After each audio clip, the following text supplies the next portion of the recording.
तो स्टार्ट कर देते हैं। सबसे पहले डीआई से शुरुआत करेंगे, मिक्सचर एंड एलिगेशन के ऊपर डीआई है। आज का सेशन में काफी अच्छे अच्छे क्वेश्चंस है। Algebra, DI, arithmetic, logical questions है काफी अच्छे अच्छे। Good afternoon Mahesh.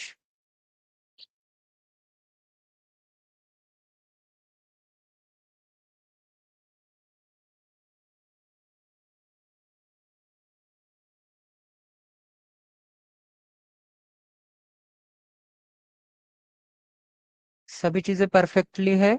Chat box में भी मैसेज आ रहा है, वॉइस भी क्लियर है एंड स्क्रीन भी दिखाई दे रही है। ठीक है, तो शुरुआत कर देते हैं। सॉल्व करो गाइस। क्वेश्चन नंबर आज का 1 है, डीआई से शुरुआत करेंगे।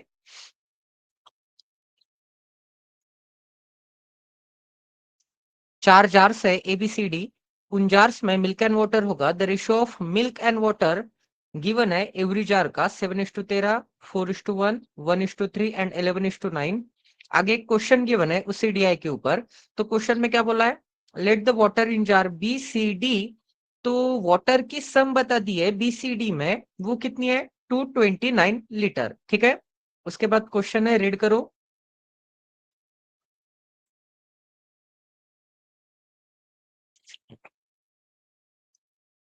Welcome Lakshmi, good afternoon.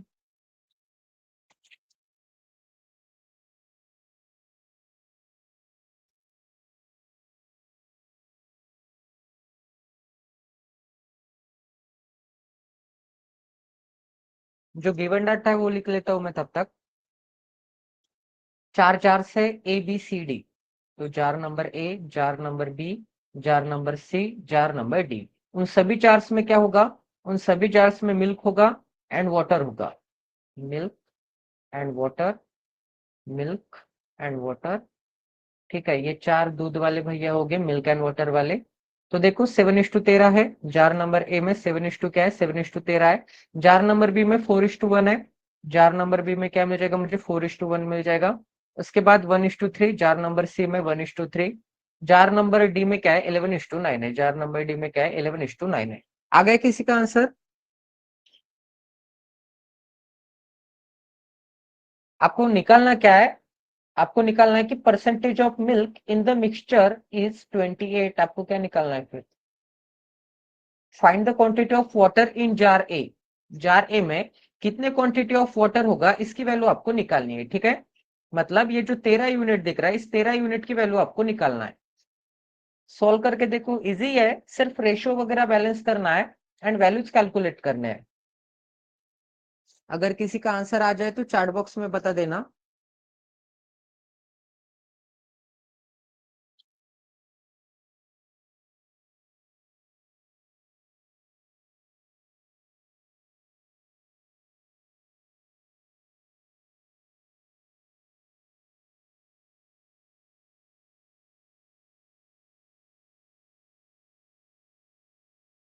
Start कर दूं क्या, फिर नहीं आ रहा है क्या आंसर किसी का भी, कि आ रहा है, वेट करूं?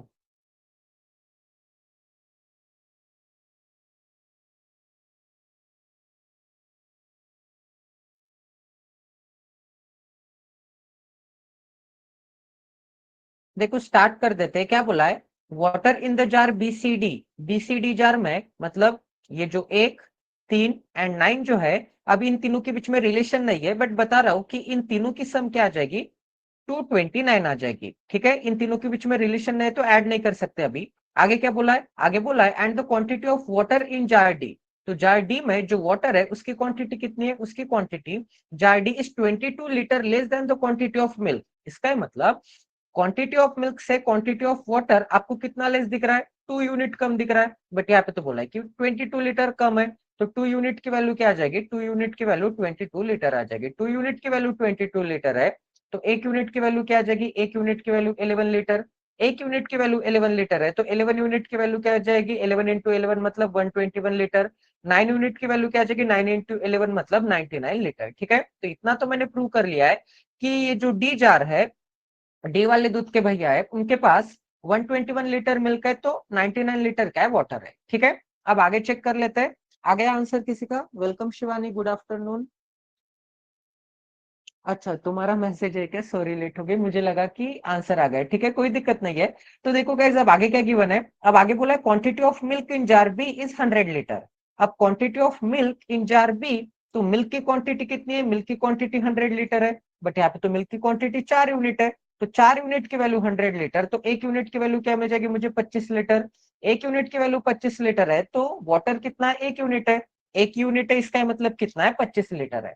ठीक है, कितना है? 25 लीटर है, तो ये भी मैंने कैलकुलेट कर लिया। अब आगे क्या गिवन था? अब आपको क्या निकालना है? Find the quantity of water in jar A. तो वाटर इन जार ए मतलब quantity of water in jar A निकालना है आपको। ठीक है, निकाल देंगे। अब आगे क्या बोला है? If the sorry quantity of water in the jar A if after mixing jar C with jar A. तो jar C and jar A को मिक्स करना है। The percentage of milk in the mixture, उस mixture में percentage of जो milk होगा वो 28% होगा। ये आपको गिवन है। ठीक है, मिक्स करने के बाद जार ए को एंड जार सी को मिक्स करना है। उसके बाद आपको क्या बताना है? उसके बाद ए के बीच में कितना वाटर है ये बताना है। एंड आपको क्या बोला है कि ये जो ए एंड सी को मैं मिक्स करूंगा उसमें परसेंटेज ऑफ मिल्क जो होगा, मिल्क कितना है? 28% है। इतने चीजें सभी को समझ में आ गई। तो देखो, आपको सबसे स्टार्टिंग में सेंटेंस नंबर 1 में क्या बोल दिया था कि water in B C D 229 litre है। तो वाटर इन बी कितना दिख रहा है? 25। वाटर इन सी आपको नहीं पता एंड वाटर इन डी आपको पता है, तो क्या मैं यहां से वाटर इन सी निकाल सकता हूं?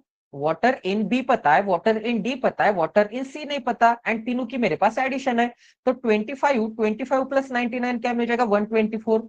124 अगर बी एंड डी में वाटर है एंड टोटल बीसीडी में 229 वाटर है, 229 वाटर है, तो 229 में से अगर मैं सब्ट्रैक्ट करूंगा तो दो में से एक गया एक एंड 29 में से 24 गया 05। तो ये क्या मिल जाएगा मुझे? ये मिल जाएगा मुझे 105 लीटर। ये वाटर इन सी मिल जाएगा। ये मिल जाएगा मुझे वाटर इन सी। अगर ये वाटर इन सी है तो 3 यूनिट है वाटर इन सी, तो 3 यूनिट की वैल्यू क्या हो जाएगी? 105। तो 1 यूनिट की वैल्यू क्या हो जाएगी? 35, क्योंकि 35 का 3 टाइम 105 आता है। तो 1 यूनिट मतलब मिल्क कितना होगा सी में? 35 लीटर होगा। मिल्क अगर 35 लीटर है, अगर ये जो मिल्क है, मिल्क अगर 35 लीटर है, तो आपको क्या निकालना है? ए एंड सी को आपको सबसे पहले तो मिक्स करना है। तो ए एंड सी को मिक्स कर लेते हैं। ए का रेशियो क्या गिवन है? ए का रेशियो मिल जाएगा मुझे 7 एंड 13 का। देखो, ए है 7 मिल्क है, तो 13 क्या मिल जाएगा मुझे? 13 मिल जाएगा वाटर। उसके बाद सी में आपको दिख रहा है कि 35 लीटर है, 35 लीटर मिल्क है, तो 105 लीटर क्या है? 105 लीटर वाटर है। ठीक है, 105 लीटर क्या मिल जाएगा मुझे? 105 लीटर वाटर मिल जाएगा। एंड इन दोनों को मिक्स करने के बाद, इन दोनों को मिक्स करने के बाद आपको बताया है कि ये जो मिक्सचर है, मिक्सचर में 28% क्या है? मिल्क है। 28% अगर मिल्क होगा, तो ये जो मिक्सचर क्रिएट होगा, इन दोनों क्वांटिटी को अगर मैं ऐड करूंगा, इन दोनों क्वांटिटी को मिक्स करूंगा, तो जो मिक्सचर तैयार होने वाला है उसमें भी मिल्क होगा एंड वाटर होगा। पेट्रोल तो नहीं आएगा अचानक से, क्योंकि ए में भी मिल्क वाटर था, सी में भी मिल्क वाटर था। तो ये जो मिल्क है इसकी क्वांटिटी 28% है। 28% की फ्रैक्शन कहते हैं, 28% की फ्रैक्शन आती है। देखो, 4% की फ्रैक्शन कहते हैं 1/25। 4% मतलब 1/25। दोनों तरफ अगर मैं साथ साथ से मल्टीप्लाई कर दूंगा तो मुझे क्या मिल जाएगा? 28% की फ्रैक्शन मिल जाएगी 7/25। 28%, सॉरी 28% अगर मिल्क है, 28% अगर मिल्क है, तो इसे मैं कैसे रीड करूंगा? 25 का 28% 7 आता है। तो टोटल मिक्सचर अगर 25 यूनिट होगा तो उसमें से 7 यूनिट मिलता है एंड बाकी का रिमेनिंग 18 यूनिट क्या होगा? वाटर होगा। ये चीज सभी को समझ में आ गई। तो मुझे ये जो मिक्सचर है, मिक्सचर में मिल्क एंड वाटर का रेशियो क्या मिल जाएगा? 7:18 मिल जाएगा। 7:18 अगर नहीं समझ में आ गया तो 28% अगर ये होगा तो बाकी का रिमेनिंग कितना मिल जाएगा? 72% मिल जाएगा। 4 से डिवाइड करोगा तो 7 क्या मिल जाएगा? 18। ठीक है, ऐसे भी निकाल सकते हैं। तो इजी है, ये निकालना कोई बड़ी बात नहीं है। तो देखो, ए का जब मैंने मिल्क लिया है, ए के मिल्क में सी का मिल्क ऐड करूंगा तो मुझे 7 यूनिट मिलेगा। इतना तो कंफर्म है। उसके बाद ए के वाटर में अगर मैं सी का वाटर ऐड करूंगा तो मुझे मिक्सचर का वाटर मिलेगा, क्योंकि इन दोनों को कंप्लीटली ऐड करना है। तो यहाँ पे मैं क्रॉस मेथड भी लगा सकता हूँ, यहाँ पे मैं कन्वेंशनल मेथड भी लगा सकता हूँ। कन्वेंशनल मेथड में मतलब क्या? देखो, 7 यूनिट में अगर मैं 35 लीटर ऐड कर दू, 35 लीटर ऐड कर दू, एंड नीचे क्या है? वाटर। 13 यूनिट में 105 लीटर ऐड कर दू, 13 यूनिट में 105 लीटर ऐड कर दू, तो मुझे क्या मिलने वाला है? रेशियो 7:18 का मिलने वाला है। किसका रेशियो मिलने वाला है? 7:18 का मिलने वाला है। ठीक है, तो टोटल मिल्क अपॉन मैंने टोटल वाटर कंसिडर किया है, तो इसे सॉल्व करना। या फिर अगर आपको क्रॉस मेथड पता है तो इनिशियल रेशियो क्या दिख रहा है आपको? 7 एंड 13 दिख रहा है। इनिशियल रेशियो क्या दिख रहा है? 7 दिख रहा है एंड 13 दिख रहा है। फाइनल रेशियो क्या दिख रहा है? फाइनल रेशियो 7 एंड 18 दिख रहा है। फाइनल रेशियो 7 एंड 18 दिख रहा है। उसमें मैंने क्या ऐड किया है? उसमें मैंने 35 लीटर मिल्क ऐड किया है एंड 105 लीटर क्या ऐड किया है? 105 लीटर मैंने वाटर ऐड किया है। इतना तो क्लियर है। ये एक ही क्वांटिटी है। एक ही क्वांटिटी में मैंने सी की क्वांटिटी क्या कर दी है? एक ही क्वांटिटी में मैंने सी की क्वांटिटी ऐड कर दी है, तो मुझे मिक्सचर की क्वांटिटी पता चल जाएगी। इतना तो क्लियर है ना? तो रेशियो मेथड कैसे, सॉरी क्रॉस मेथड कैसे लगती है? देखो, ये जो इनिशियल रेशियो होता है एंड फाइनल रेशियो होता है, आपको साथ साथ लिख लेना है। मतलब 7:2 क्या लिख लेना है? 13 लिख लेना है। उसके बाद 7:2 क्या लिख लेना है? 7:18 लिख लेना है। एंड मैंने कितना ऐड किया था? 35 ऐड किया था, तो यहाँ पर माइनस का 35 एंड 105 ऐड किया था, तो क्या मिल जाएगा मुझे? यहाँ पे जो भी साइन होगा, अगर ऐड करूंगा तो यहाँ पे निगेटिव आएगा, सब्ट्रैक्ट होगा तो यहाँ पर पॉजिटिव आएगा। ठीक है, जितना मैंने ऐड किया है, अगर यहाँ पर पॉजिटिव साइंस है दोनों जगह पे, तो यहाँ पे निगेटिव साइंस आ जाएगी। तो क्या मिल जाएगा? 105 लीटर मिल जाएगा एंड 35 लीटर मिल जाएगा। अब क्रॉस मेथड की ये खास बात है, अभी फ्राइडे को मैंने इन्वेंशन किया था, ये आपको कहीं पे भी नहीं मिलेगा। कि देखो, अगर ऐसे वर्टिकली में मैं कुछ कैंसल आउट कर सकता हूं तो कैंसल आउट कर दीजिए, कोई दिक्कत नहीं है, कुछ भी इफेक्ट नहीं गिरेगा आपके रेशियो के ऊपर। तो देखो, 13, 18 एंड 105 में, 13, 18 एंड 105 में मैं कुछ भी कैंसिल आउट नहीं कर सकता, बट यहाँ पर वर्टिकली मैं कैंसिल आउट कर सकता हूँ क्या? यहाँ पर वर्टिकली मैं बिल्कुल कैंसिल आउट कर सकता हूँ 7 7 से। तो ऊपर 7 से कैंसिल आउट करूंगा तो मुझे क्या मिल जाएगा? 1 मिल जाएगा। उसके नीचे 7 से कैंसिल आउट करूंगा तो 1 मिल जाएगा। नीचे 7 से कैंसिल आउट करूंगा तो 35 लीटर को 7 से कैंसिल आउट करूंगा तो क्या मिल जाएगा? -5 लीटर। ठीक है, कोई इफेक्ट नहीं गिरेगा। आपको सिर्फ वर्टिकली कैंसिल आउट करना है। ठीक है, ऐसे इन दोनों डायरेक्शन में कैंसिल आउट नहीं कर सकते आप, ऐसे कैंसिल आउट नहीं करना है, बटरफ्लाई मेथड में कैंसिल आउट नहीं करना है, आपको वर्टिकली कैंसिल आउट करना है। अब क्रॉस मेथड ये चीज बोलती है कि 18 इंटू 1 क्या मिल जाएगा मुझे? 18 मिल जाएगा। 1 इंटू 13 क्या मिल जाएगा मुझे? 13 मिल जाएगा। क्या मिल जाएगा? 13 मिल जाएगा। एंड 18 में से 13 गया, 18 यूनिट माइनस 13 यूनिट क्या मिलता है मुझे? 5 यूनिट मिलता है, बिल्कुल सही। अब 18 इंटू 5 क्या मिल जाएगा? 18 पंचा 90, -90 लीटर मिल जाएगा। एंड उसके बाद 1 इंटू 105 क्या मिल जाएगा? -105 लीटर। ठीक है, -105 लीटर। अब ऊपर मैंने अगर इस डायरेक्शन में सब्ट्रैक्शन किया है, तो नीचे भी मुझे इसी डायरेक्शन में सब्ट्रैक्शन करना पड़ेगा। तो 90 माइनस का 90 लीटर एंड माइनस के सिंबल में माइनस का 105 लीटर, क्योंकि सब्ट्रैक्शन करना है। तो एट द एंड ये जो माइनस है ये प्लस ही होने वाला है, क्योंकि माइनस इंटू माइनस क्या हो जाएगा? प्लस हो जाएगा। तो प्लस 105 लीटर। तो 90, 105 में से 90 गया, क्या मिल जाएगा मुझे? 15 लीटर मिल जाएगा। ठीक है, तो 5 यूनिट की वैल्यू 15 लीटर।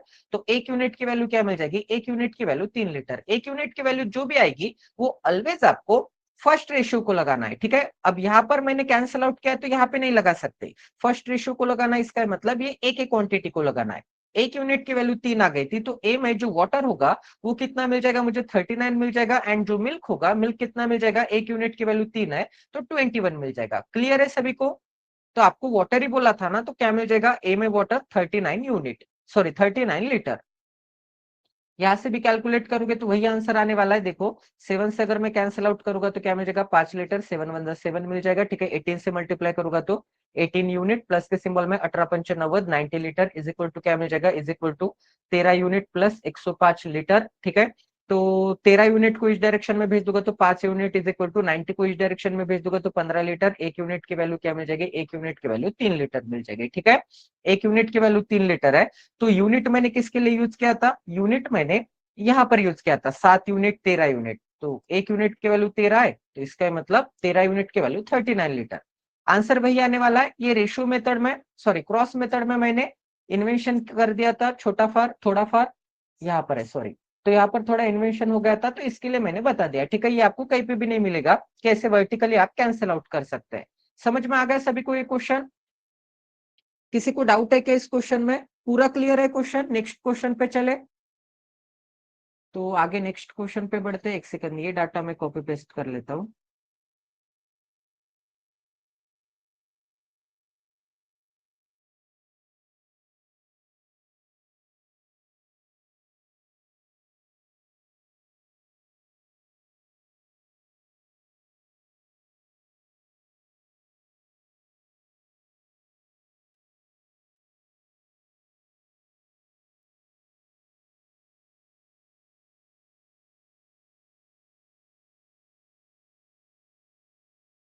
वॉइस प्रॉब्लम हो रहा है क्या शिवानी? वॉइस अच्छे से आ रहा है क्या? सभी को वॉइस आ रहा है ना अच्छे से?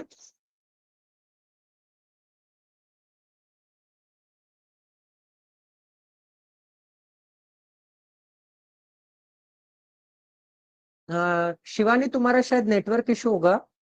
एक काम करो, एरोप्लेन मोड पे डाल के फिर से लॉगिन करके देखो।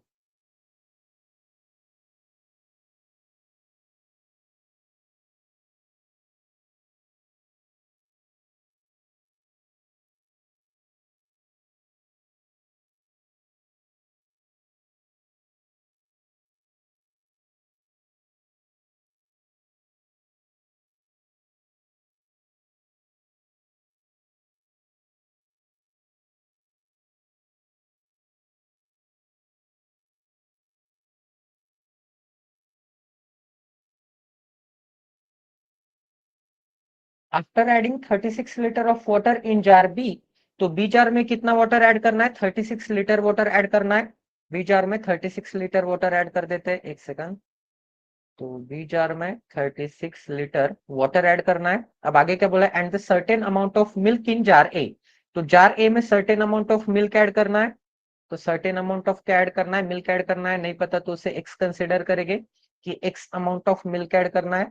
उसके बाद क्या गिवन है गाइस? उसके बाद गिवन है कि ये जो ऐड किया है मैंने, तो मिक्सचर जो क्रिएट होगा ऐड करने के बाद, उसे मैंने एक्स एंड वाई नाम दे दिया है। ठीक है, जो मिक्सचर तैयार होगा उसे मैंने एक्स एंड वाई नाम दे दिया है।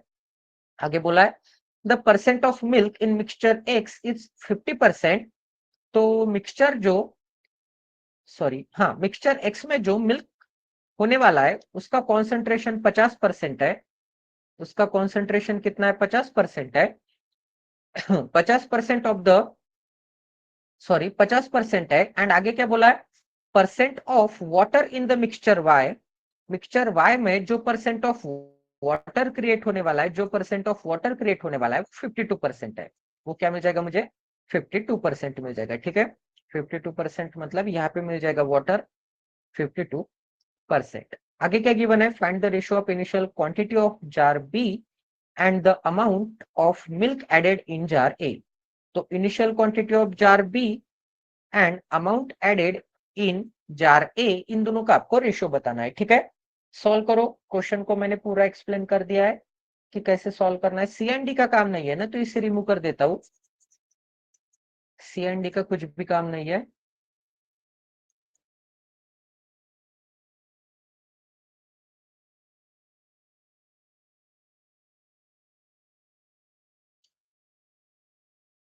मिक्सचर एक्स बी वाला होगा, क्योंकि यहां पर बोल दिया था, सबसे पहले क्या बोल दिया था कि 36 लीटर ऑफ वाटर बी में ऐड करना है। ठीक है, तो सबसे पहले एक्स है, इसका मतलब बी के बारे में, एक्स के लिए डिनोशन है। एंड मिल्क ऐड किया है सम क्वांटिटी ऑफ ए में, तो वाई बाद में एंड ए की इंफॉर्मेशन बाद में, तो ए मिक्सचर को हम वाई से डिनोशन करेंगे। आ रहा है क्या किसी का आंसर?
आ रहा है किसी का आंसर?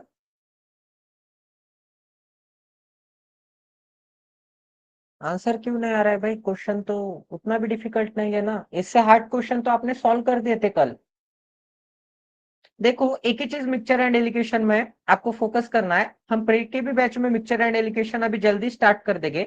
रेशो के 2 सेशन के बाद पार्टनरशिप करेंगे या फिर मिक्सचर एंड एलिगेशन करेंगे। ठीक है, रेशियो एंड प्रोपोर्शन अभी तक 3 क्लासेस में कंडक्ट हो चुका है 4.5 आवर में, और मैं 2 क्लासेस लेने वाला हूँ, 3 घंटे हो जाएंगे। इसका मतलब total 7.5 our ratio and proportion के सभी टॉपिक्स आपके कवर किए जाएंगे। ठीक है, तो देखो ध्यान दीजिए क्या बोला है। हमने ये जो मिक्सचर बी है, मिक्सचर बी में वाटर ही ऐड किया है 36 लीटर, मिक्सचर ए में हमने सिर्फ मिल्क ऐड किया है।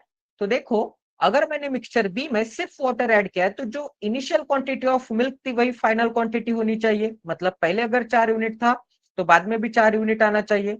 बट 4 यूनिट की वैल्यू कितनी है? पूरे मिक्सचर के कॉन्सेंट्रेशन में 50% है। अगर एक पतीला है उसमें 50% अगर मिल्क है, 50% मिल्क है, तो ऑब्वियसली रिमेनिंग 50% क्या होगा? रिमेनिंग 50% वाटर होगा एंड 50% क्या होगा? 50% मिल्क होगा। अगर ये टोटल मिक्सचर है तो ये भी क्या आ जाएगा? 50% आ जाएगा। वाटर भी 50% आ जाएगा एंड 50% की वैल्यू तो 4 यूनिट थी, तो वाटर भी क्या आ जाएगा? 4 यूनिट आ जाएगा। वाटर भी अगर 4 यूनिट आ जाएगा तो 1 यूनिट से 4 यूनिट बन गया। टोटल मैंने 3 यूनिट ऐड कर दिए। बट 3 यूनिट यहाँ पे तो बोला है कि 36 लीटर ऐड कर दिए, तो 3 यूनिट की वैल्यू क्या मिल जाएगी? 3 यूनिट की वैल्यू 36 लीटर। 3 यूनिट की वैल्यू अगर 36 लीटर है तो 1 यूनिट की वैल्यू क्या मिल जाएगी? 1 यूनिट की वैल्यू 12 लीटर। 1 यूनिट की वैल्यू अगर 12 लीटर है तो 4 यूनिट की वैल्यू क्या मिल जाएगी? 4 इंटू 12 मतलब 48 लीटर। 1 यूनिट मतलब 12 लीटर। समझ में आ रहा है सभी को? तो इनिशियल क्वांटिटी क्या मिल जाएगी मुझे? आपको रेशियो लेना है initial quantity of jar B. तो initial quantity of jar B क्या मिल जाएगा मुझे? टोटल क्या मिल जाएगा मुझे? 60 लीटर मिल जाएगा। तो 60 का आपको रेशियो लेना है the amount of milk added to jar A. तो ए में कितना मिल्क ऐड किया है तो एक्स की भी वैल्यू निकाल लेते हैं। ये कितना है? 52%। तो रिमेनिंग कितना आ जाएगा? 48% आ जाएगा। दोनों को अगर मैं 4 4 से डिवाइड करूं तो क्या मिल जाएगा मुझे? 13 मिल जाएगा एंड 12 मिल जाएगा। 4 4 से इसीलिए यहाँ पर मैंने इसीलिए कन्वर्ट किया है क्योंकि वाटर मैंने ऐड किया है क्या ए मिक्सचर में? वाटर बिल्कुल नहीं ऐड किया। तो वाटर जितना पहले था बाद में भी उतना ही होना चाहिए। तो 13 यूनिट वाटर चाहिए। 13 यूनिट अगर वाटर चाहिए, 13 यूनिट अगर वाटर चाहिए तो 13 यूनिट अगर वाटर होगा 52%। देखो काफी तरीके से मैं निकाल सकता हूँ। 13 यूनिट अगर वाटर चाहिए तो 13 यूनिट की वैल्यू क्या आ जाएगी? 52%। 13 यूनिट की वैल्यू क्या आ जाएगी? 52%। आपको किसकी वैल्यू निकालनी है? आपको 48% की या फिर 100% की वैल्यू निकालनी है। देखो 52% अगर ये होगा तो 48% वाटर होगा। आपको 48% की वैल्यू निकालनी है ना, तो एक काम कर लेते हैं, इसे मैं 1% की वैल्यू निकाल लेता हूँ। 1% की वैल्यू क्या आ जाएगी? 13/52 को इस डायरेक्शन में भेज दूंगा तो 1% की वैल्यू मिल जाएगी। 1% की वैल्यू 1/4 यूनिट। 1% की वैल्यू 1/4 यूनिट एंड आपको 48% की वैल्यू निकालनी है। दोनों तरफ अगर मैं 48 से मल्टीप्लाई करूंगा तो 48/4 यूनिट। 48/4 यूनिट मतलब 12 यूनिट। 4 4 से अगर मैं डिवाइड करूंगा तो 12 यूनिट इज इक्वल टू 48%। ठीक है, 12 यूनिट इज इक्वल टू 48%। तो 48% की जगह पे मैं 12 लिख सकता हूं, ऐसे भी कैलकुलेट कर सकते हैं। या फिर 52% और एक फार्मूला है। 52% अगर क्या होगा? 52% अगर वाटर होगा, सॉरी हाँ 52% अगर वाटर होगा तो 52% की फ्रैक्शन क्या आती है? 13/25। इसका मतलब अगर टोटल मिक्सचर 25 होगा तो उसमें से वाटर 13 यूनिट होगा।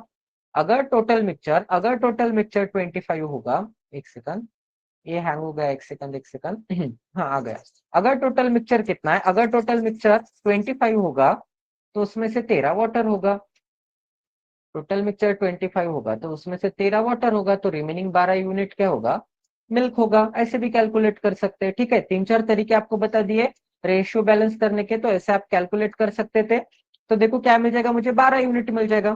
तो 7 यूनिट की चीज क्या बन गई है? 7 यूनिट की चीज 12 यूनिट बन गई है। इसका मतलब मैंने कितने यूनिट ऐड किए? मैंने 5 यूनिट ऐड किए। अगर मैंने 5 यूनिट ऐड किए तो आगे कुछ ना कुछ गिवन होगा। देखो अगर मैंने 5 यूनिट ऐड किए तो आगे क्या बोला है? If the initial quantity of jar A is 33.33% less than the initial quantity of jar B, तो initial of quantity of jar B कितना दिख रहा है? 48 प्लस 12 क्या मिल जाएगा मुझे? 48 प्लस 12 मिल जाएगा मुझे 60। तो initial quantity of jar B के 33% लेस मतलब 1/3 लेस। 1/3 60 का 1/3 क्या आता है? 20 लेस, मतलब ये क्या आ जाएगा? 40 लीटर आ जाएगा। तो 7 यूनिट एंड 13 यूनिट की वैल्यू दोनों को ऐड करूंगा तो मुझे क्या मिल जाएगा? 20 यूनिट की वैल्यू क्या मिल जाएगी? 40। 20 यूनिट की वैल्यू अगर 40 है तो 1 यूनिट की वैल्यू क्या मिल जाएगी? 1 यूनिट की वैल्यू 2 लीटर। 1 यूनिट की वैल्यू अगर 2 लीटर है तो मैंने तो 5 यूनिट ऐड किए। 5 यूनिट की वैल्यू 5 इंटू 2 मतलब 10 लीटर। तो आपको initial quantity of B and A में मैंने कितना मिल्क ऐड किया है उसका ही रेशियो लेना था। 6:2 क्या मिल जाएगा, 1 मिल जाएगा। ऑप्शन नंबर सी में अवेलेबल है। क्लियर है सभी को? सभी को समझ में आ गया ना कैसे सॉल्व करना है? काफी होच पोच हो गया कि यहाँ पर दिखाई दे रहा था ना मैं कहाँ पे लिख रहा हूँ? क्योंकि ये जो कर्सर है ना काफी छोटा है, दिखाई नहीं देता। कितने क्वेश्चंस हो गए विपुल? सेकंड नंबर का क्वेश्चन है डीआई का। क्लियर है महेश, नम्रता, तुहिन?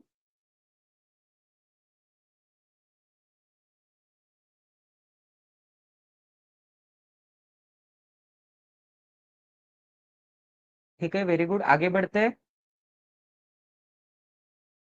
अब ये भी क्वेश्चन मिक्सचर एंड एलिगेशन के ऊपर है।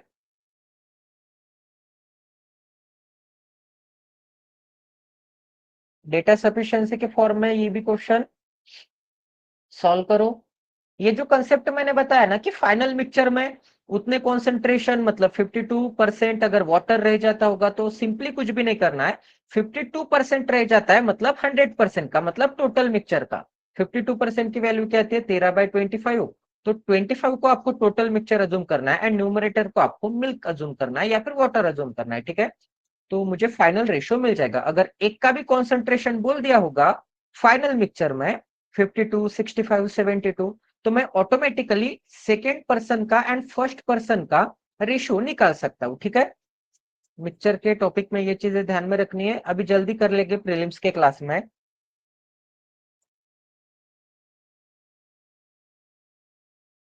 A certain mixture of paint required pink, black and green. देखो, पिंक, ब्लैक एंड ग्रीन को मिक्स करने के बाद एक पेंट रिक्वायर्ड है। ठीक है, एक पेंट चाहिए मुझे, उसे बनाने के लिए मुझे किस किस पेंट की रिक्वायरमेंट है, पिंक पेंट की, ब्लैक पेंट की एंड ग्रीन पेंट की। उनका जो रिक्वायरमेंट का रेशियो है वो 2:3:4 है। पिंक, ब्लैक एंड ग्रीन का रिक्वायरमेंट का जो रेशियो है पिंक, ब्लैक एंड ग्रीन का, वो 2, 3 एंड 4 है। आगे क्या बोला है, नो अदर इंग्रेडिएंट्स, बाकी के और कोई भी कलर मुझे यूज नहीं करने, सिर्फ मुझे pink, black and green use करना है। If there are ample quantity of pink and black paint, मतलब मेरे पास पिंक एंड ब्लैक का स्टॉक काफी है, जितना रिक्वायर्ड चाहिए उससे ज्यादा काफी है। आगे बोला है आपको, is there enough quantity of green paint available to get the desired amount of mixture. एक मुझे मिक्सचर बनाना है, उसके लिए मेरे पास क्या ग्रीन कलर का पेंट रिक्वायर्ड अमाउंट में या फिर इनफ अमाउंट में है क्या, मेरे स्टॉक में, मेरे स्टोर रूम में ग्रीन कलर का पेंट मेरे पास रिक्वायर्ड मिक्सचर बनाने के लिए इनफ है क्या। सिर्फ इतना क्वेश्चन आपको बोला है। 3 स्टेटमेंट गिवन है, इजी इजी 3 स्टेटमेंट्स आपको बताना है कि कौन से 2 स्टेटमेंट या फिर कौन से 3 स्टेटमेंट या फिर कौन से वन अलोन स्टेटमेंट से मैं ये पूरे क्वेश्चन का आंसर दे सकता हूं।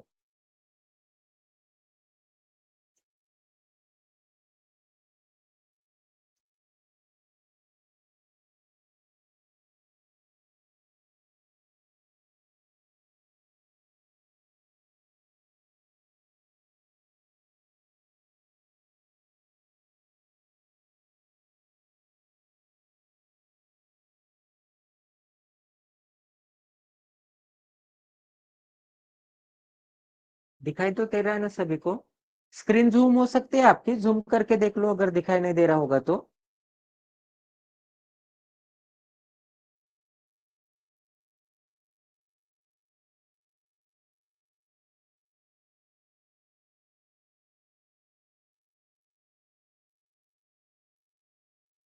स्टेटमेंट नंबर 1 में बोला है कि exactly 180 litre of mixture is needed.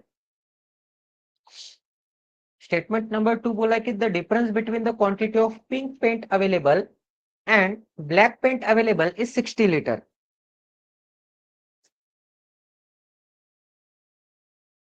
Question काफी इजी है, क्वेश्चन एकदम हलवा है, बस दिखने में काफी ज्यादा कॉम्प्लिकेटेड लग रहा है। ठीक है, दिखने में पुलाव लग रहा है बट क्वेश्चन काफी इजी है।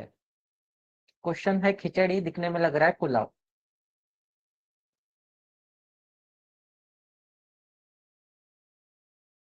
ऑप्शन नंबर सी आंसर आ गया। Data in 1, 2 and 3 is necessary, नहीं सी नहीं आएगा नम्रता।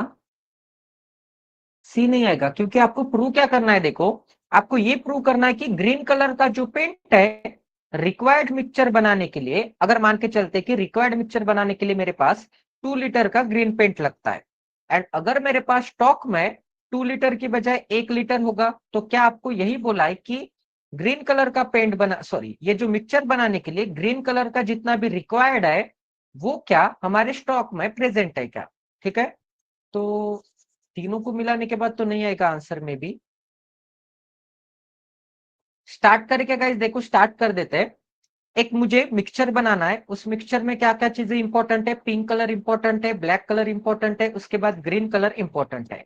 वो भी कौन से रेशियो में, 2, 3 एंड 4 के रेशियो में इंपॉर्टेंट है, तो 2 मिल जाएगा, 3 मिल जाएगा एंड 4 मिल जाएगा। ये क्या मिल जाएगा, मुझे नीडेड मिल जाएगा, ये मुझे चाहिए ही चाहिए, क्योंकि वो मिक्सचर बनाना है, वो रिक्वायर्ड मिक्सचर बनाना है, तो इतना तो मेरे पास चाहिए ही चाहिए। शिवानी का ए आंसर आ गया। ए में क्या है, 1, 2 together are sufficient to answer the question while 3 is not sufficient to answer. नहीं, ये भी आंसर नहीं आएगा शिवानी।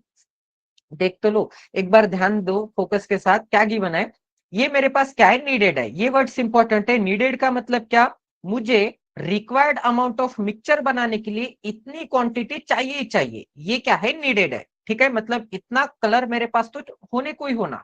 अब आगे क्या बोला है देखो, अब आगे बोला है इफ द, हाँ, पिंक एंड ये जो ब्लैक होगा ये एम्पल अमाउंट ऑफ है मेरे पास स्टॉक में, तो ग्रीन कलर मेरे पास, ग्रीन कलर मेरे पास अवेलेबल है कि नहीं, ये मुझे सिर्फ प्रूव करना है।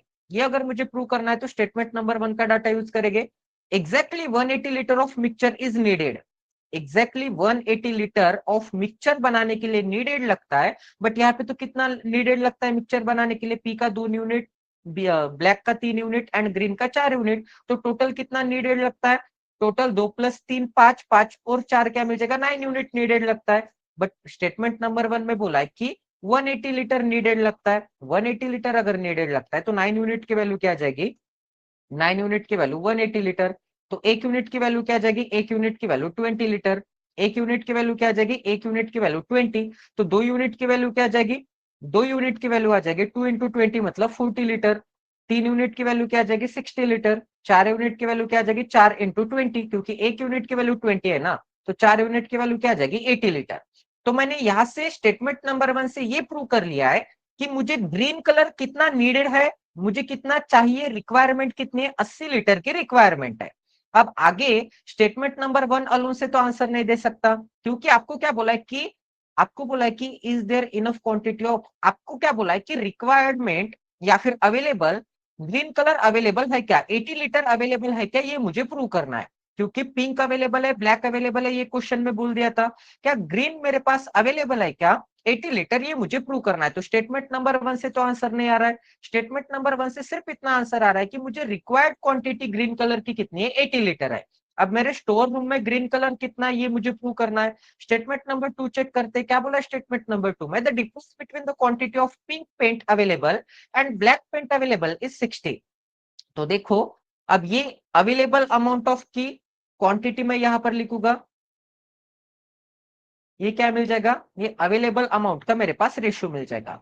तो क्या बोला है, the difference between the pink paint available and black paint available is 60। तो पिंक एंड ब्लैक, ब्लैक के बीच में डिफरेंस कितने का है, पिंक एंड ब्लैक के बीच में डिफरेंस मिल जाएगा आपको 60 लीटर का। अवेलेबल पेंट के बीच में, अवेलेबल पेंट के बीच में डिफरेंस कितना है, 60 लीटर का है। अब आगे स्टेटमेंट नंबर 2 से मैं क्या ग्रीन कलर की यहाँ की क्वांटिटी बता सकता हूँ, ग्रीन की अवेलेबल की क्वांटिटी बता सकता हूँ, बिल्कुल नहीं बता सकता। तो स्टेटमेंट नंबर 1 एंड 2 को भी ऐड करने के बाद आंसर आ रहा है क्या, स्टेटमेंट नंबर 1 एंड 2 को भी ऐड करने के बाद आंसर नहीं आ रहा है। अब स्टेटमेंट नंबर 3 यूज करते हैं, क्या बोला, exactly 180 litre of black paint are available. तो अवेलेबल में ब्लैक पेंट कितना है, एग्जैक्टली 180 लीटर है। ब्लैक पेंट अगर एग्जैक्टली 180 लीटर है, तो क्या बोला था, पिंक एंड ब्लैक के बीच में डिफरेंस 60 का है अवेलेबल में। तो एक तो पिंक 120 हो सकता है, एक तो पिंक 120 हो सकता है मतलब ब्लैक से कम, या फिर पिंक हो सकता है ब्लैक से ज्यादा 60 लीटर, तो क्या हो सकता है 240 लीटर हो सकता है। स्टेटमेंट नंबर 3 का मैंने यूज कर लिया। अब देखो गाइस, 180 लीटर अगर ब्लैक पेंट था, तो पिंक पेंट एक तो 120 आएगा या फिर 140 आएगा। तो पिंक मेरे पास अवेलेबल स्टॉक में है क्या, मुझे रिक्वायरमेंट 40 की है, एंड गिवन कितना है मेरे पास स्टॉक में, एक तो 120 हो सकता है या फिर 240 हो सकता है। तो पिंक तो मुझे 40 ही चाहिए, तो ये तो प्रूव हो रहा है। ग्रीन कलर भी प्रूव हो रहा है। 180 लीटर मेरे पास है, 60 मेरी रिक्वायरमेंट है, नीडेड कितना है 60 है, तो ये भी प्रूव हो रहा है। बट तीनों को मुझे कंबाइन करने के बाद क्या ग्रीन अवेलेबल का डाटा कहीं पे गिवन था? ग्रीन अवेलेबल का डाटा कहीं पे गिवन था क्या? ग्रीन अवेलेबल का डाटा तो कहीं से भी मैं प्रूव नहीं कर सकता। प्रूव कर सकता हूं क्या? नहीं प्रूव कर सकता ना, ग्रीन अवेलेबल का डाटा मैं निकाल ही नहीं सकता। तो इसका आंसर क्या जाएगा? Option number E, statement 1 2 3 together are not sufficient to answer the question. समझ में आ गया? ये डिस्टिंग्विश इंपॉर्टेंट था नीडेड के बीच में एंड अवेलेबल के बीच में। सभी को क्लियर है ना? क्योंकि ग्रीन अवेलेबल का मेरे पास डाटा ही नहीं था। अगर मेरे पास ये क्वेश्चन में था, अगर मेरे पास क्वेश्चन में रहता कि पूरे स्टॉक में, सॉरी स्टोर रूम में मेरे पास पूरी कलर का टोटल मिलाने के बाद स्टॉक इतना इतना लीटर है, मतलब 500 लीटर है टोटल, तो मैं एक काम कर लेता, 500 में से ब्लैक का अवेलेबल निकाल लेता, पिंक का अवेलेबल निकाल लेता, इन दोनों में से कुछ ना कुछ एक क्वांटिटी को एलिमिनेट करके एंड मैं ग्रीन का अवेलेबल निकाल लेता एंड मैं आंसर दे पाता कि is green available enough to prepare the mixture. समझ में आ रहा है ना सभी को? हाँ, क्वेश्चन रीड करने में एंड अंडरस्टैंडिंग करने में गड़बड़ हो गई शायद। अवेलेबल एंड नीडेड जो वर्ड थे वहां पर वो इंपॉर्टेंट थे, मतलब नीडेड कितना है मेरे पास एंड अवेलेबल स्टॉक कितना है। तो क्वेश्चन को कभी भी एक दो बार रीड करना है, ठीक है? अगर समझ में नहीं आता है तो स्किप नहीं करना है, एक दो बार रीड करना है अच्छी तरह से समझने तक, उसके बाद सॉल्व करना है। अब देखो ये जो क्वेश्चन है ये भी काफी अच्छे लेवल का क्वेश्चन है। सर्ड एंड इंडाइसेस अगर आपका अच्छा होगा, स्ट्रांग होगा, तो इजीली आप बना सकते हैं ऐसे क्वेश्चंस।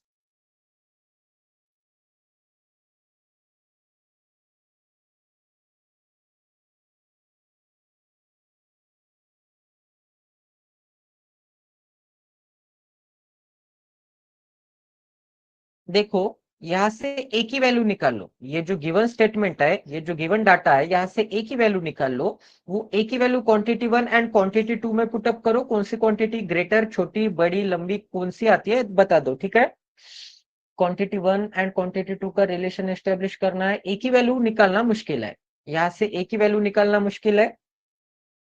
वही तो फिर एसबीआई पीओ के पेपर में आपको बोला जाता है कि ऐसे ही क्वेश्चंस ऐड किए जाते हैं जो कि दिखने में काफी हाई लेवल के होते हैं एंड एक ट्रैप होता है उसके बीच में, वो ट्रैप आपको पकड़ना है या फिर उस ट्रैप को एस्केप करना है।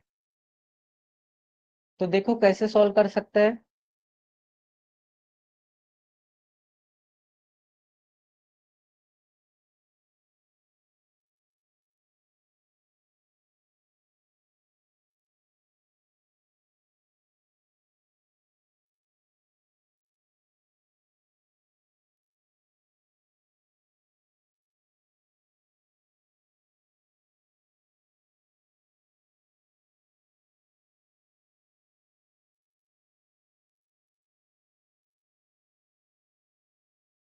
क्वेश्चन लिख लेता हूँ तब तक मैं सॉल्व करूँ।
आ रहा है कि किसी का आंसर एक ही वैल्यू फाइंड आउट कर लिया है क्या? देखो एक ही वैल्यू फाइंड आउट हो गई होगी तो आंसर बता दो जल्दी से, कि स्टार्ट कर दूं मैं? देखो और भी क्वेश्चन से स्टार्ट कर देते हैं, एक ही वैल्यू कैसे निकालना है। ये इक्वेशन पूरा सॉल्व हो गया कि फंस गए बीच में, कोई स्टेप में फंस गए होगे ना? उसके आगे सॉल्व नहीं हो रहा होगा? अगर सॉल्व हो रहा होगा तो एक ही वैल्यू तो आनी को ही होना, फिर एक ही वैल्यू क्या आ रही है बता दो, अगर सॉल्व हो गया होगा तो। एंड अगर सॉल्व नहीं हो गया होगा, फंस गए होगे कोई एक आध स्टेप में, तो सॉल्व कर देते, स्टार्ट कर देते। ये फार्मूला इंपॉर्टेंट है सर्ट एंड इंडाइसिस में। अगर mth रूट ऑफ ए होगा, mth रूट ऑफ ए होगा तो उसे मैं कैसे लिख सकता हूँ, a raise to the power 1/m लिख सकता हूँ। ठीक है, शिवानी का आंसर आ गया शायद, एक ही वैल्यू बहुत बड़ी आ रही है मेरी तो, एक ही वैल्यू। ठीक है, इजी है वैसे तो। देखो ध्यान दीजिए क्या करना है, अब 64 का मुझे क्या करना है, क्यूब रूट निकालना है। 64 का क्यूब रूट निकालना है, तो ये जो इंडेक्स में, इसके वजह से आपको कंफ्यूजन हो रहा होगा। इसका क्या कंफ्यूजन करना है, देखो 64 रेज टू द पावर, अगर मैं 1/3 करूंगा, अगर मैं 1/3 करूंगा तो इसे मैं दो तीन टाइप से लिख सकता हूँ। 64 raise to the power 1/3 and whole raise to the power 2a-1 ऐसे भी लिख सकता हूँ। या फिर 64 raise to the power 2a-1/3 ऐसे भी लिख सकता हूँ, क्यूब रूट को अगर मैं रिमूव करूंगा तो। एंड एट द एंड इसे मुझे इसमें कन्वर्ट करना पड़ेगा, क्योंकि मुझे क्यूब रूट ऑफ 64 पता है 4 आता है। क्यूब रूट ऑफ, अगर ए की वैल्यू 239 आ रही है क्या, नहीं शिवानी इतनी बड़ी नहीं आएगी, देखो तो इसे मैं ऐसे लिख सकता हूं, इतना तो समझ में आ गया ना। तो क्या मिल जाएगा, 2a-1 मिल जाएगा। 2a माइनस अगर 1 मिल जाएगा तो इसका क्यूब रूट निकाल सकता हूँ, 4 रेज टू द पावर क्या मिल जाएगा, 4 raise to the power 2a-1 मिल जाएगा। एंड माइनस के सिंबल में क्या मिल जाएगा, अब देखो और एक फार्मूला है, a raise to the power m होगा and whole raise to the power अगर n होगा, तो इसी में a raise to the power m into n लिख सकता हूँ। ठीक है, मतलब इंडेक्स के भी इंडेक्स में कोई नंबर होगा, इंडेक्स के भी इंडेक्स में कोई नंबर होगा तो उन दोनों का क्या होता है, प्रोडक्ट होता है। उन दोनों का प्रोडक्ट होता है, तो 2 से अगर मैं इस ब्रैकेट को मल्टीप्लाई करूंगा तो 2 इंटू ए क्या मिल जाएगा, मुझे 2a मिल जाएगा। तो 4 के इंडेक्स में 2a एंड 2 इंटू -3/2, 2 इंटू -3/2 क्या मिल जाएगा मुझे, 2 से 2 कैंसिल आउट, -3 मिल जाएगा। मतलब 2a-3 इज इक्वल टू क्या मिल जाएगा, 960। यहां तक क्लियर है? ये टू फार्मूले सभी को समझ में आ गए कि ये टू फार्मूलेस को कैसे डील करना है, कैसे टैकल करना है। अब देखो और एक फार्मूला यहां पर आता है कि अगर a raise to the power m होगा and a raise to the power n होगा, तो इसे मैं कैसे लिख सकता हूं, a raise to the power m-n, मतलब इंडेक्स का सब्ट्रैक्शन करूंगा। बिल्कुल सही। अब देखो अगर a raise to the power m-n होगा, अगर a raise to the power m-n होगा तो उसी में a raise to the power m and a raise to the power -n में a raise to the power m divided by a raise to the power n में convert कर सकता हूं। कैसे, क्योंकि देखो ये जो a raise to the power -n था, मतलब a के इंडेक्स में अगर कोई निगेटिव नंबर होगा तो उसे मैं अगर डिनोमिनेटर में भेज दूंगा तो वो नंबर पॉजिटिव हो जाएगा। ये कंसेप्ट क्लियर है? अब देखो यहां पर मैं क्या करूंगा, 2a-1 था एंड यहाँ पर 2a-3 है, इसका यहाँ पर थोड़ा इशू है, तो -3 को मैं क्या करूंगा, -1 कर दूंगा।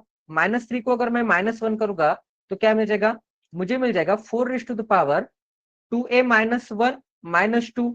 -3 को मैं -1 एंड -2 में ब्रेक डाउन कर सकता हूँ ना, बिल्कुल कर सकता हूँ। तो -1 एंड -2 में अगर ब्रेक डाउन कर सकता हूँ, तो देखो ये जो -2 दिख रहा है, इसे मैं एक काम कर लूंगा, 4 का स्क्वायर कर दूंगा नीचे जाने के बाद, एंड इस -2 को कैंसिल आउट कर दूंगा। ये चीज सभी को समझ में आ गई क्या? ये चीज सभी को समझ में आ गई क्या?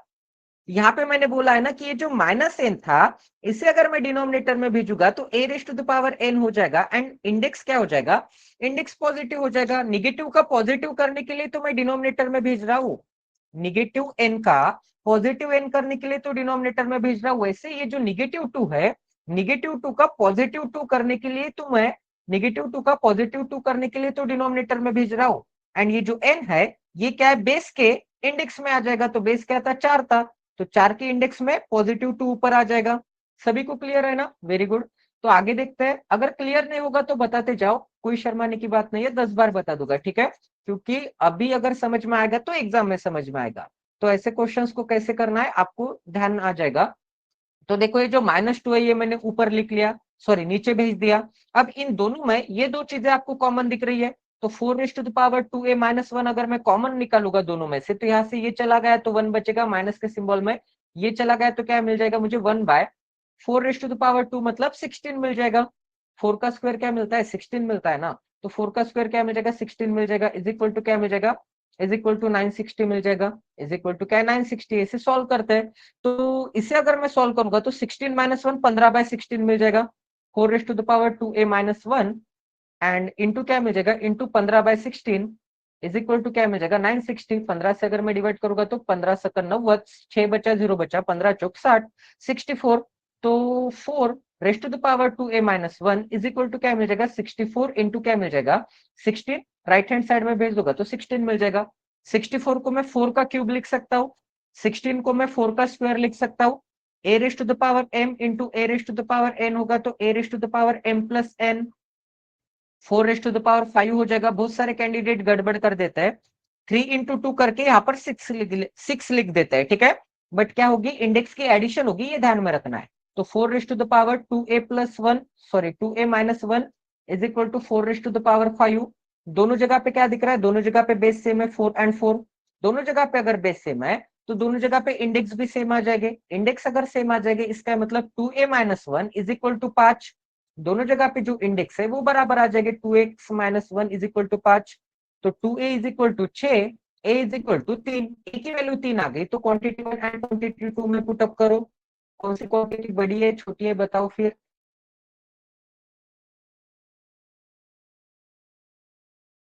ए की वैल्यू निकालना था मुझे, एंड ए की वैल्यू कहां पर दिख रही है, इंडेक्स में दिख रही है। तो सिंपल चीज ये है कि राइट हैंड साइड में भी मुझे बेस 4 बनाना पड़ेगा, क्योंकि यहाँ पर बेस क्या था, 4 था, तो राइट हैंड साइड में भी मुझे बेस 4 बनाना है, क्योंकि लेफ्ट हैंड साइड में बेस क्या आ गया था, 4 में आ गया था। तो राइट हैंड साइड में भी 4 बनाओ एंड इंडेक्स का कंपैरिजन करो। कौन सी क्वांटिटी ग्रेटर आ रही है, क्वांटिटी 1 की वैल्यू क्या आ रही है बताओ।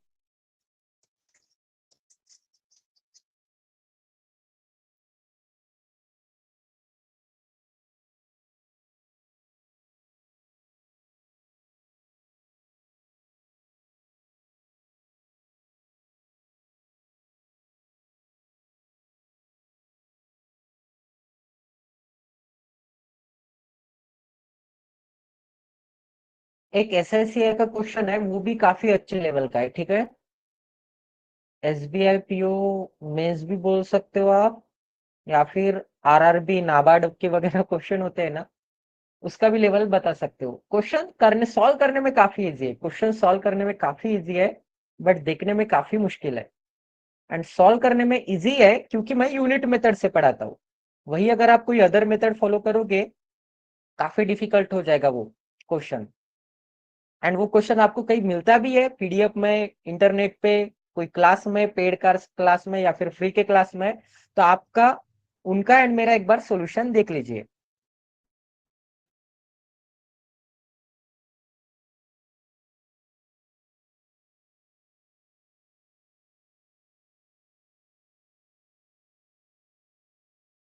आ गया क्या आंसर, क्वांटिटी 1 की वैल्यू क्या आ गई। देखो ए की वैल्यू 3 पुट अप करना है, तो 54/3 क्या मिल जाएगा मुझे, 18 × 3 = 54, 18 मिल जाएगा प्लस के सिंबल में।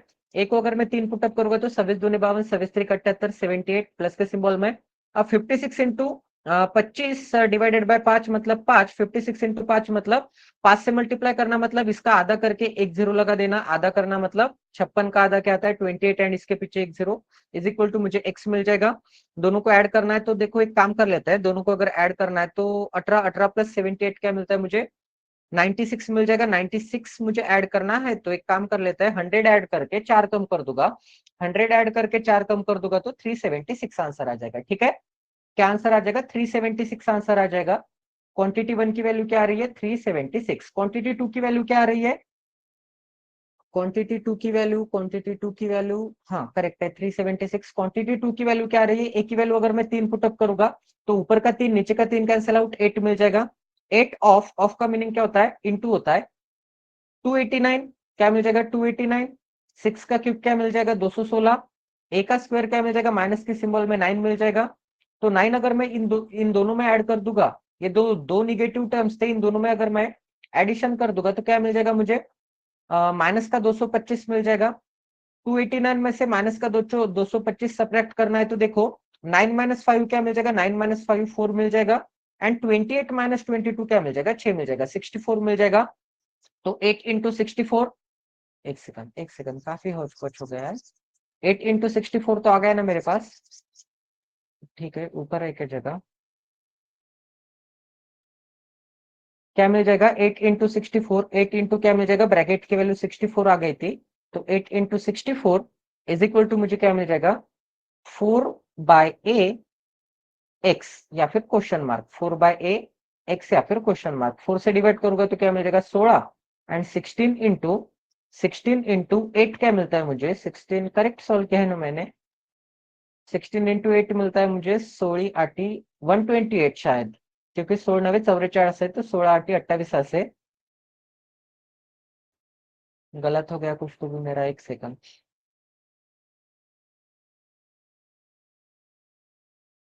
क्वांटिटी 2 की वैल्यू कुछ तो भी गड़बड़ हो गई है, टाइपिंग मिस्टेक है, एक सेकंड मुझे देखने दो। टाइपिंग मिस्टेक है, वैसे तो ये भी क्वेश्चन आप रखोगे तो भी चलेगा, क्वांटिटी 1 ग्रेटर आ रही है।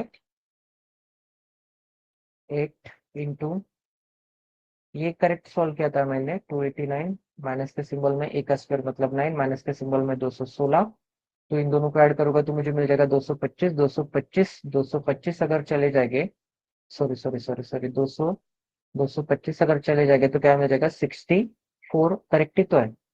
64 is equal to 4 by a of x, sorry एक ही जगह पे तीन भी तो रखना है, एक ही जगह पे तीन रखना भूल गया था मैं, एक ही जगह पे तीन भी तो रखना है, तो क्या मिल जाएगा मुझे, 64, 16, 16 इंटू 16 इंटू 8 क्या मिल जाएगा, 128, 128 is equal to x by 3 मिल जाएगा, तीन को इस डायरेक्शन में भेज दूंगा तो, तीन को इस डायरेक्शन में भेज दूंगा तो 100 का 3 टाइम क्या मिलता है मुझे, 300 मिलता है, एंड 28 का 3 टाइम क्या मिलता है, 28 दूनी 56, 28 त्रिक 84, क्या मिल जाएगा मुझे, 384 आंसर मिल जाएगा, ठीक है।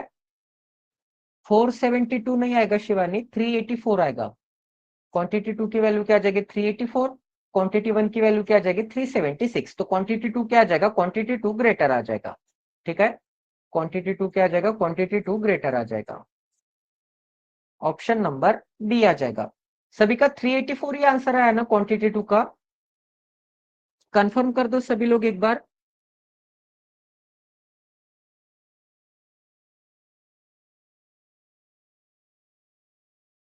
ठीक है, फिर 384 है तो करेक्ट है।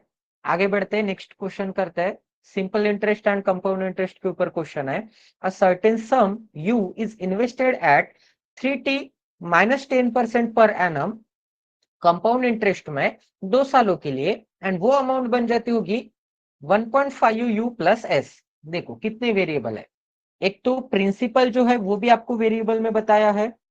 8 इंटू 16 कैसे, एक सेकंड 8 इंटू 16 में ये पूरा ही सॉल्व करके बता देता हूँ।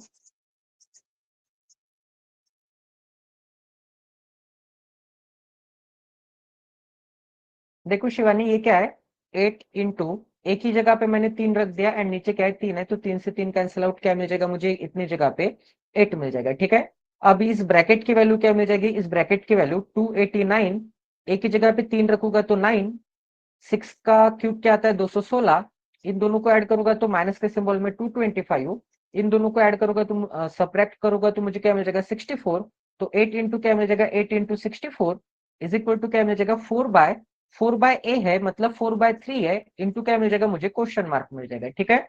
अब देखो 4 से अगर मैं डिवाइड करूंगा 8 को तो क्या मिल जाएगा, 2 मिल जाएगा, 2 इंटू 64 क्या मिल जाएगा मुझे, 128 मिल जाएगा, तीन को इस डायरेक्शन में भेज दूंगा तो 128 इंटू 3 क्या मिल जाएगा, क्वेश्चन मार्क मिल जाएगा।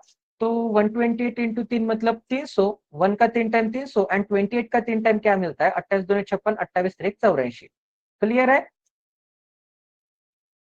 अभी समझ में आ गया कैलकुलेशन, वो एक की जगह पे 3 पुटअप करना था, उसके वजह से गड़बड़ हो गई होगी।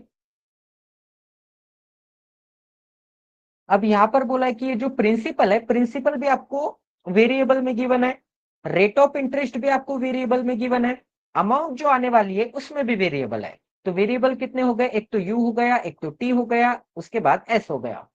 उसके बाद और एक वेरिएबल है कि 5v is invested at t plus 10%, then the compound interest earned after 2 year is a. देखो कितने वेरिएबल है, उसके बाद v एक वेरिएबल आ गया, a एक वेरिएबल आ गया, फिर क्या बोला है 3v 3v 3v, b एक वेरिएबल आ गया, ठीक है, तो आपको A is how much percent more than B बताना है। सॉल्व करो। 1 2 3 4 5 6, 6 वेरिएबल है एक ही क्वेश्चन में। एंड क्वेश्चन का सॉल्यूशन अगर आप यूनिट मेथड से या फिर थोड़ा सोच के, लॉजिकली सोच के निकालने की कोशिश करोगे तो क्वेश्चन का आंसर काफी इजी है।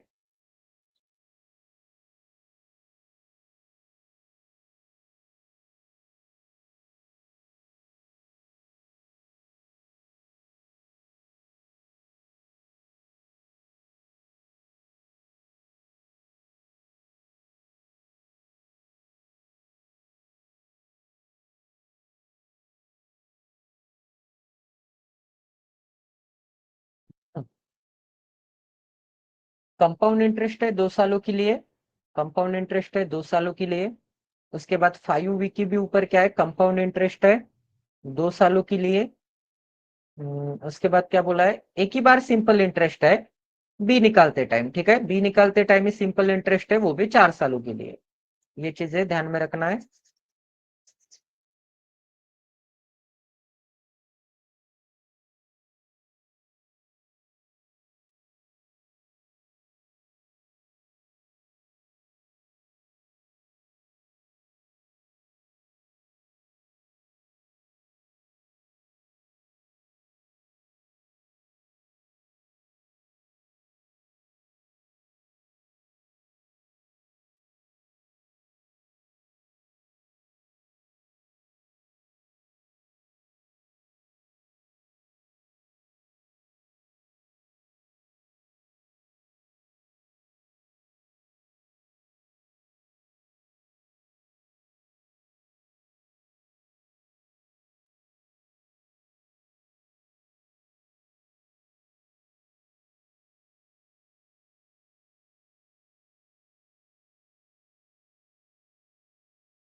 ये हाइलाइटर से मैंने डिस्टिंग्विश कर दिया है ताकि कंफ्यूजन ना हो।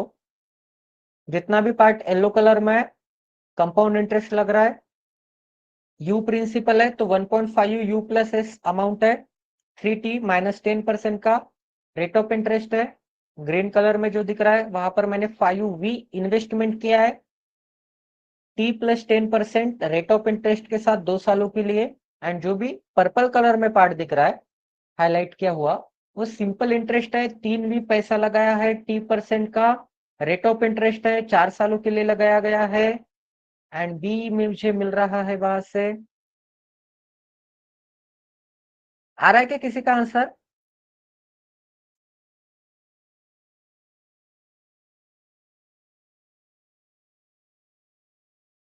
ठीक है, वेट करता हूँ, करो सॉल्व करो।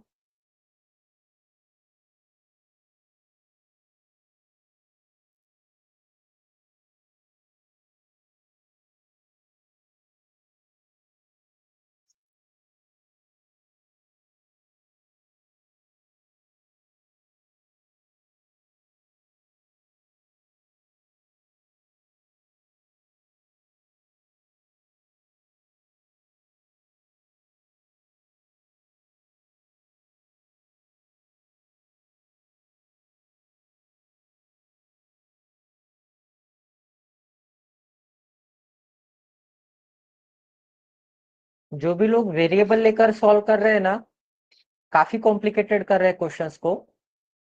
वेरिएबल लेके सॉल्व नहीं होगा ये क्वेश्चन, होगा भी तो भी बड़े बड़े इक्वेशन बनेंगे, क्वाड्रेटिक क्यूबिक, उनको फिर इक्वेट करो, माइनस सब्ट्रैक्ट करो, आंसर निकालो। वेरिएबल के क्वेश्चन कभी भी विदाउट वेरिएबल कैसे मैं सॉल्व कर सकता हूँ, ये हमें प्रैक्टिस में सीखना है।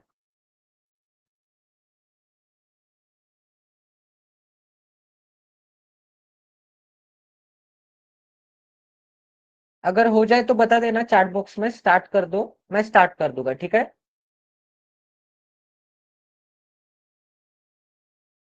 क्वेश्चन है कॉम्प्लिकेटेड ही है, ऐसे नहीं बोल रहा हूँ कि इजीली बन जाएगा, बट वेरिएबल लेके चलोगे तो बहुत ज्यादा कॉम्प्लिकेटेड हो जाएगा फिर।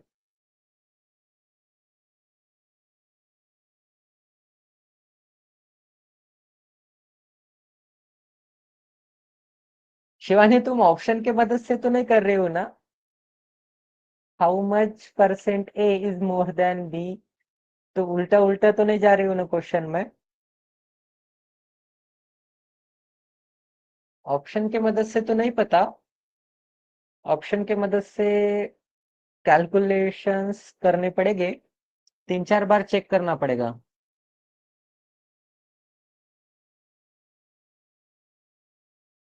इस बार नहीं, अच्छा ठीक है। मैं तो हर क्वेश्चन तुम ऑप्शन के मदद से बहुत जल्दी सॉल्व कर देते हो।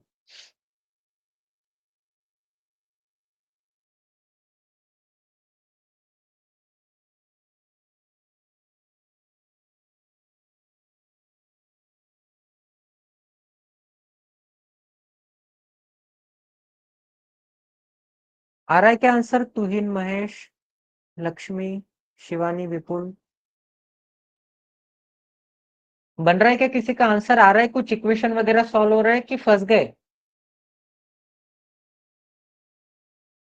कर दूं क्या स्टार्ट फिर? क्योंकि एक्सप्लेनेशन में भी टाइम लगेगा और 2-3 अच्छे अच्छे क्वेश्चंस है लॉजिकल वाले, वो भी सॉल्व करने हैं।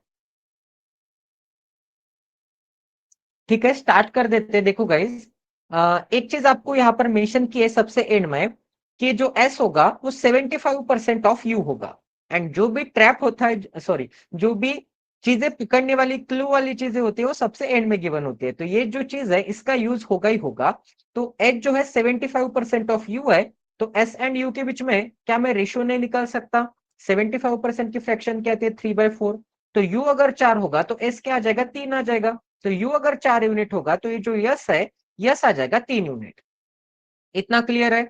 एस अगर 3 है एंड यू अगर 4 यूनिट है, तो स्टार्टिंग में यू प्रिंसिपल है, यू पैसा मैंने लगाया है, इसका मतलब 4 यूनिट मैंने लगाया है। बिल्कुल सही। अगर मैंने, एक सेकंड नीचे लिख लेता हूं और थोड़ा, अगर मैंने 4 यूनिट लगाया है, तो वो अमाउंट कितनी बन रही है? अमाउंट बन रही है 1.5 यू, मतलब 3/1.5 की जगह पे 3/2 लिखूंगा, यू की जगह पे 4 यूनिट लिखूंगा एंड एस की जगह पे मैं 3 यूनिट लिखूंगा। तो इतनी अमाउंट बन रही है, इतनी अमाउंट बन रही है। इसका मतलब 2 से अगर मैं डिवाइड करूंगा तो 2 यूनिट इंटू 3 6 यूनिट, 6 + 3 क्या मिल जाएगा? 9 यूनिट मिल जाएगा। तो प्रिंसिपल अगर मैं 4 लगा रहा हूं तो अमाउंट मेरे पास 9 यूनिट बन रही है। इतना तो क्लियर है। तो कंपाउंड इंटरेस्ट है 2 सालों के लिए, सक्सेसिव मेथड लगा दो ना भाई। क्या मिल जाएगा? 2 की चीज 3 हो गई होगी फर्स्ट ईयर में, 2 की चीज 3 हो गई होगी फर्स्ट ईयर में। तो ओवरऑल 4 की चीज 2 सालों के बाद 9 हो गई होगी। तो 2 की चीज 3 हो रही है, इसका मतलब एक का क्या है? इंटरेस्ट है 2 पे। एक का अगर इंटरेस्ट है 2 पे, तो 100 पे कितने का? रेट ऑफ इंटरेस्ट कितना होगा? येलो कलर वाले कंडीशन में 50% का रेट ऑफ इंटरेस्ट होगा। बट रेट ऑफ इंटरेस्ट कितने का बोला है? 3t - 10 का बोला है। तो 50% की वैल्यू क्या आ जाएगी? 3t - 10% के बराबर आ जाएगी। दोनों तरफ से परसेंट परसेंट कैंसल आउट। 10 को इस डायरेक्शन में भेज दूंगा तो 60 इज इक्वल टू क्या मिल जाएगा? 3t मिल जाएगा। एंड 3 को अगर मैंने इस डायरेक्शन में भेज दिया तो t की वैल्यू क्या मिल जाएगी मुझे? 20% मिल जाएगी। इतना क्लियर है क्या? कुछ यूज किया है मैंने परसेंट वेरिएबल का वगैरह? इजीली बन गया पूरा क्वेश्चन। ये प्रीलिम्स के क्वेश्चन से भी इजी मेथड है। समझ में आ गया ना यहाँ तक? अब आगे बढ़ते हैं। देखो, अब अगर यहां तक समझ में आ गया तो फिर क्या दिक्कत है? टी को तो मैंने डिकोड ही कर लिया। टी को अगर मैंने डिकोड कर लिया तो 5 भी पैसा लगाना है। 5 भी पैसा लगाना है। टी प्लस 10 मतलब टी की वैल्यू 20 है। 20 + 10 मतलब 30% पर एनम के रेट ऑफ इंटरेस्ट के साथ। एंड कंपाउंड इंटरेस्ट जो मुझे मिलेगा 2 साल बाद वो ए होगा। Compound interest is a. तो ए की वैल्यू क्या है? कंपाउंड इंटरेस्ट है।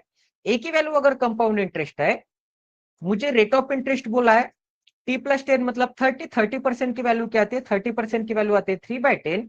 तो फर्स्ट ईयर में 10 की चीज 13 होती होगी, सेकेंड ईयर में 10 की चीज क्या होती होगी? 13 होती होगी। तो ओवरऑल 100 की चीज क्या होती होगी? 100 की चीज 169 होती होगी। एंड रेट ऑफ इंटरेस्ट कितने का दिख रहा है? 69 यूनिट का दिख रहा है 2 सालों के बाद। रेट ऑफ इंटरेस्ट अगर 69 का है, बट रेट ऑफ इंटरेस्ट तो क्या बोला है? रेट ऑफ इंटरेस्ट तो ए का है। तो 69 यूनिट की वैल्यू ए मिल जाएगी। कंपाउंड इंटरेस्ट क्या मिल जाएगा मुझे? ए मिल जाएगा। ठीक है। एंड पैसा कितना लगाया भाई उसने? पैसा लगाया उसने 5v। ग्रीन कलर में पैसा कितना लगाया उसने? ग्रीन कलर वाले कंडीशन में पैसा लगाया उसने 5v। 5v अगर पैसा लगाया है तो 100 यूनिट की वैल्यू क्या आ जाएगी? 100 यूनिट की वैल्यू 5v, क्योंकि प्रिंसिपल है। प्रिंसिपल तो 100 है, बट प्रिंसिपल तो 5v है। तो 100 यूनिट की वैल्यू क्या आ जाएगी, 100 यूनिट की वैल्यू 5v। तो 1 यूनिट की वैल्यू क्या आ जाएगी, 1 यूनिट की वैल्यू 5v/100। 5v/100 इसका मतलब क्या मिल जाएगा, v/20 मिल जाएगा, 5 से डिवाइड करूंगा तो। एंड आपको क्या निकालना है, ए की वैल्यू निकालनी है, मतलब 69 यूनिट की वैल्यू निकालनी है। 69 यूनिट की वैल्यू क्या मिल जाएगी, दोनों तरफ 69 से मल्टीप्लाई, 69v/20। तो ये 69 यूनिट मतलब ही क्या है, ए है। तो ए की वैल्यू मुझे क्या मिल जाएगी, 69v/20। A is equal to क्या मिल जाएगा, 69v/20 मिल जाएगा। अब ऐसे बी की वैल्यू कैलकुलेट कर लेते हैं। बी क्या है, बी एक सिंपल इंटरेस्ट है। बी क्या है, सिंपल इंटरेस्ट है। Earn on 3v amount 10% rate of interest के साथ 4 सालों के बाद। वो क्या है, सिंपल इंटरेस्ट भी है। सिंपल इंटरेस्ट अगर भी है तो देखो, T per annum, T per annum मतलब 20% पर एनम, 20% पर एनम 1 सालों के लिए। तो 4 सालों के लिए कितना हो जाएगा, 20 इंटू 4, 80%। 80% हो जाएगा। 80% मतलब 4/5 हो जाएगा। मतलब अगर उसने पहले 5 रुपए लगाए होंगे तो 5 पे 80% का रेट ऑफ इंटरेस्ट मतलब 4 का रेट ऑफ इंटरेस्ट, तो वो चीज बन जाती होगी 9 यूनिट। इतना क्लियर है। प्रिंसिपल एंड अमाउंट के बीच में मुझे क्या रिलेशन मिल जाएगा, 5 यूनिट की चीज 9 यूनिट बन जाती है, क्योंकि 80% का 4 ईयर में, ये 4 ईयर के बारे में बात किया है, ठीक है। 4 ईयर में रेट ऑफ इंटरेस्ट बन जाता होगा। अब देखो 5 यूनिट की वैल्यू कितनी थी, यहाँ पे तो बोला है कि 3v पैसा लगाया है। 3v अगर पैसा लगाया है एंड ये रेट ऑफ इंटरेस्ट किसके बराबर आ जाएगा, बी के बराबर आ जाएगा। ये जो सिंपल रेट ऑफ इंटरेस्ट है बी के बराबर आ जाएगा। तो 5 यूनिट की वैल्यू क्या आ जाएगी, 3v। तो 1 यूनिट की वैल्यू क्या आ जाएगी, 1 यूनिट की वैल्यू आ जाएगी 3v/5, 3v/5। एंड आपको क्या निकालना है, बी की वैल्यू निकालनी है, मतलब 4 यूनिट की वैल्यू। 4 यूनिट की वैल्यू क्या मिल जाएगी, 4 यूनिट की वैल्यू दोनों तरफ 4 से मल्टीप्लाई करूंगा तो 12v/5 क्या मिल जाएगा, 12v/5 मिल जाएगा। एंड 4 यूनिट मतलब ही क्या है, बी है, क्योंकि सिंपल इंटरेस्ट भी था। एंड सिंपल इंटरेस्ट कितना दिख रहा है, 4 सालों में 4 यूनिट दिख रहा है। 4 सालों में 4 यूनिट। तो देखो बी की वैल्यू क्या मिल गई मेरे पास, बी की वैल्यू मिल गई, बी की वैल्यू मेरे पास क्या मिल गई है, बी की वैल्यू मिल गई है 12v/5। बी की वैल्यू, दोनों को अगर मैं डिवीजन परफॉर्म करूं दोनों इक्वेशन के बीच में, ए को अगर मैं बी से डिवाइड कर दूं तो वी से भी कैंसिल आउट हो जाएगा, क्योंकि मुझे ए एंड बी के बीच में रेशियो चाहिए था। How much percent A is more than b बोला है, तो मुझे डिवीजन ही करना है, मल्टीप्लीकेशन तो नहीं कर सकता। वी से भी कैंसिल आउट हो जाएगा। देखो इसे ऐसे लिख लेता है, देखो अगर ये चीज है एंड ये डिनोमिनेटर की चीज है, डिनोमिनेटर की चीज अगर इसका मैं मल्टीप्लीकेटिव इनवर्स कर दूंगा तो ये चीज क्या हो जाएगी, ये जो 5 है डिनोमिनेटर की भी डिनोमिनेटर में, ये 5 ऊपर चला जाएगा। ये जो 5 है डिनोमिनेटर की भी डिनोमिनेटर में जो 5 दिख रहा है वो 5 ऊपर चला जाएगा। तो इसे मैं कैसे लिख सकता हूं, a/b is equal to 69v/20। And ये जो 5 है 5 ऊपर चला जाएगा तो क्या मिल जाएगा मुझे, 5/12 भी मिल जाएगा। ठीक है, अब आपको इजी इजी लगेगा सॉल्व करने में। वी से भी कैंसल आउट, 5 से अगर मैं डिवाइड करूंगा तो मुझे क्या मिल जाएगा, 4 मिल जाएगा। एंड 12 इंटू 4 क्या मिल जाएगा, 48 मिल जाएगा। तो ए एंड बी का रिलेशन क्या मिल गया मुझे, 69/48। तो कितना ज्यादा दिख रहा है, ए ज्यादा दिख रहा है मुझे, 21 ज्यादा दिख रहा है। 21 ज्यादा दिख रहा है 48 पे। ए एंड बी का रेशियो क्या मिल जाएगा, 69/48। 3 3 से डिवाइड कर सकता हूं क्या मैं यहाँ पर, हाँ 3 3 से डिवाइड कर सकता हूँ ना, ऊपर एंड नीचे 3 3 से डिवाइड कर सकता हूँ। 3 से डिवाइड करूंगा तो 3 2 जा 3 3 जा, 3 से डिवाइड करूंगा तो नीचे 16 मिल जाएगा। कितना मोर दिख रहा है, मोर दिख रहा है मुझे 7 मोर दिख रहा है, 7 मोर दिख रहा है 16 पे। एंड यहाँ पे भी ए एंड बी का अगर मैं रेशियो लूंगा तो ए एंड बी का रेशियो क्या मिल जाएगा मुझे, ए एंड बी का रेशियो 23 एंड 16 मिल जाएगा। तो ए कितना मोर दिख रहा है, 7 मोर दिख रहा है, किस पे, 16 पे। 7 मोर अगर 16 पे है तो 100 पे कितने का, 1/16 इंटू 100 क्या मिल जाएगा, 1/16 की वैल्यू क्या मिलती है, 6.25%। दोनों तरफ अगर मैं 7 7 से मल्टीप्लाई करूंगा तो 7/16 की वैल्यू क्या मिलती है, 7 से कम बेचा 42.00। 25 इंटू 7 क्या आता है, 25 इंटू 7 आता है 175। आंसर मिल जाएगा 43.75%। ऑप्शन में कहां पर दिख रहा है, ऑप्शन नंबर सी में दिख रहा है। क्लियर है सभी को कैसे सॉल्व करना है, रिपीट करूं, क्वेश्चन में क्या बोला एक बार रीड करो। देखो क्वेश्चन में क्या बोला है कि A how much percent A is more than that of B.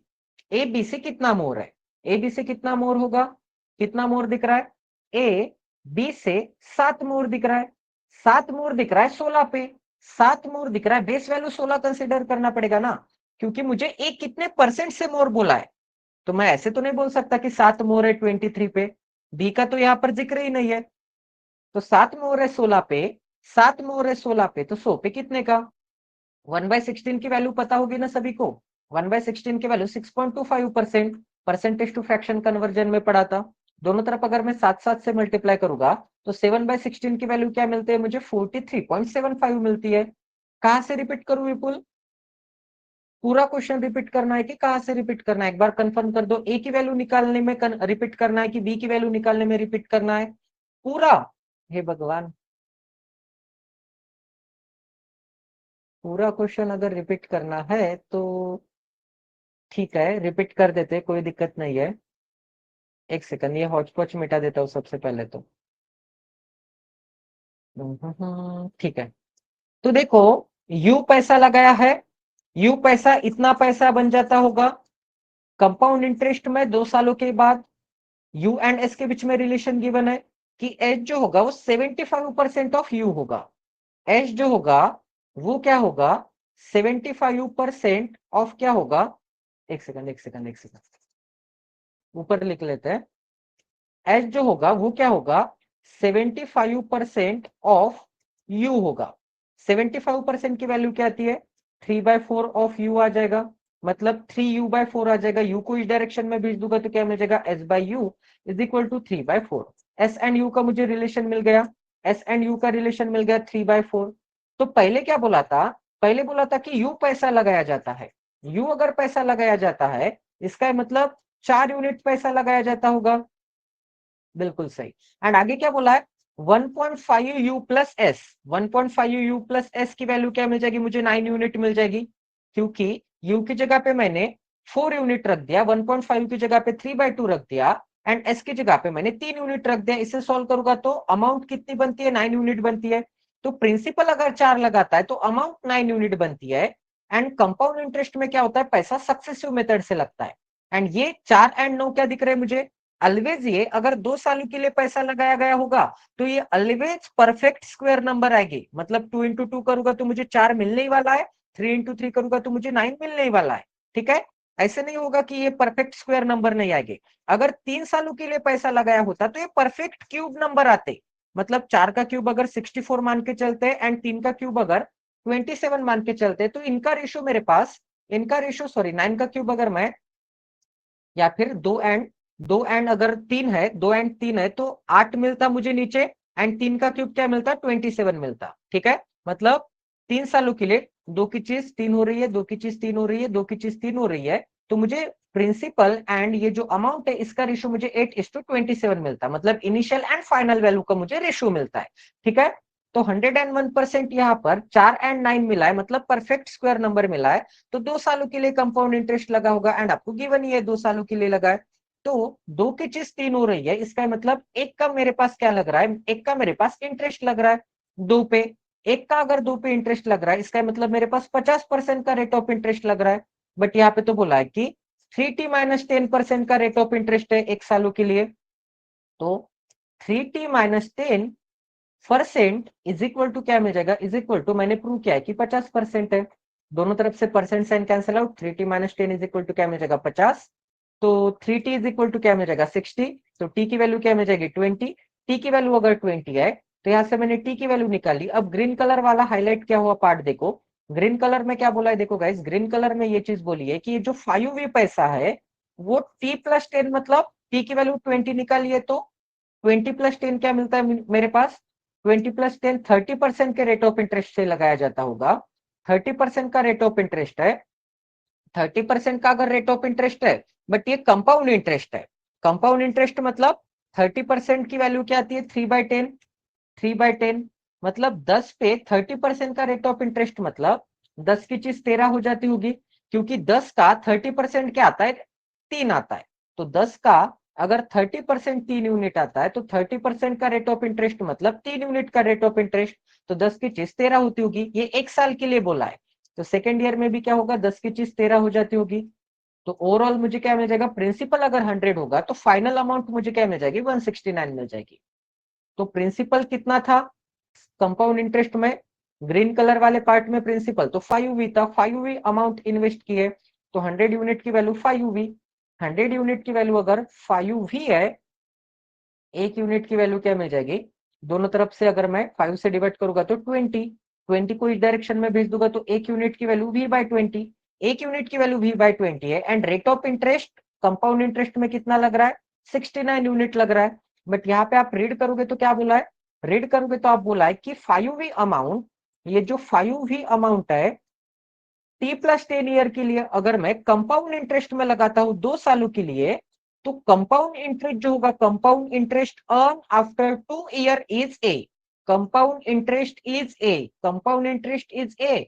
But यहाँ पे तो कंपाउंड इंटरेस्ट कितना दिख रहा है, 69 यूनिट, तो ए की वैल्यू 69 यूनिट, तो एक यूनिट की वैल्यू V/20 है, तो 69 यूनिट की वैल्यू क्या मिल जाएगी, 69 V/20। इसका मतलब ए की वैल्यू 69 V/20। अब ग्रीन कलर में देखो, ग्रीन कलर में आपको, सॉरी पर्पल कलर में देखो, पर्पल कलर में आपको क्या दिख रहा है, पर्पल कलर में आपको दिख रहा है कि ये जो सिंपल इंटरेस्ट है, इसमें सिंपल इंटरेस्ट में, एक second, simple interest earned on, ये तो एक्स्ट्रा इंफॉर्मेशन है, simple interest earned, simple interest earned is b, original sentence ये था simple interest earned is b, तो ये तो एक्स्ट्रा इंफॉर्मेशन है कि simple interest earned on 3V, कितना पैसा लगाया, 3V लगाया है T% के रेट ऑफ इंटरेस्ट के साथ 4 सालों के लिए, T% का रेट ऑफ इंटरेस्ट है 4 सालों के लिए, टी की वैल्यू मैंने 20 निकाल ली थी, टी की वैल्यू अगर 20 है, टी की वैल्यू अगर 20% है, 20% है, इसका मतलब 1/5 है, तो एक साल में रेट ऑफ इंटरेस्ट क्या मिल जाएगा मुझे, एक साल में पांच की चीज 20% का रेट ऑफ इंटरेस्ट, मतलब एक साल में पांच की चीज 6 बन जाती होगी, तो एक यूनिट का रेट ऑफ इंटरेस्ट है एक ईयर में। बट सिंपल इंटरेस्ट में तो rate of interest every year same होता है, एवरी ईयर अगर सेम होता है तो 4 ईयर के लिए रेट ऑफ इंटरेस्ट क्या हो जाएगा, 4 यूनिट हो जाएगा, 4 ईयर के लिए रेट ऑफ इंटरेस्ट क्या हो जाएगा, 4 यूनिट हो जाएगा, 4 ईयर के लिए अगर रेट ऑफ इंटरेस्ट 4 यूनिट है, बट वहां पे तो बोला है कि बी रेट ऑफ इंटरेस्ट है, simple rate of interest, and पैसा कितना लगाया है, पैसा लगाया है उसने 5 यूनिट लगाया है, इसका मतलब 3V पैसा लगाया है, तो 5 यूनिट की वैल्यू क्या आ जाएगी, 5 यूनिट की वैल्यू 3V, एक यूनिट की वैल्यू क्या आ जाएगी, 5 को उस डायरेक्शन में भेज दूंगा तो 3V/5, एक यूनिट की वैल्यू इतनी है, तो मुझे बी की वैल्यू निकालना है, मतलब 4 यूनिट की वैल्यू निकालना है, दोनों तरफ अगर मैं 4 से मल्टीप्लाई करूंगा तो क्या मिल जाएगा, 12V/5 मिल जाएगा, ये बी की वैल्यू मिल जाएगी। A/B अगर मैं करूंगा तो इजिली मेरे पास एक इक्वेशन मिल रहा है, रिलेशन मिल रहा है, रेशियो मिल रहा है, 7 का इंक्रीज है 26 पे, 16 पे, सॉरी 16 पे, तो टोटल ओवरऑल ए कितने परसेंट से इंक्रीज है, 43.75 से इंक्रीज है। अब क्लियर है विपुल,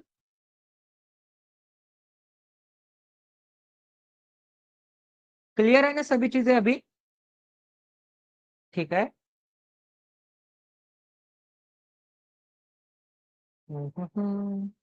एक सेकंड और एक क्वेश्चन करते हैं,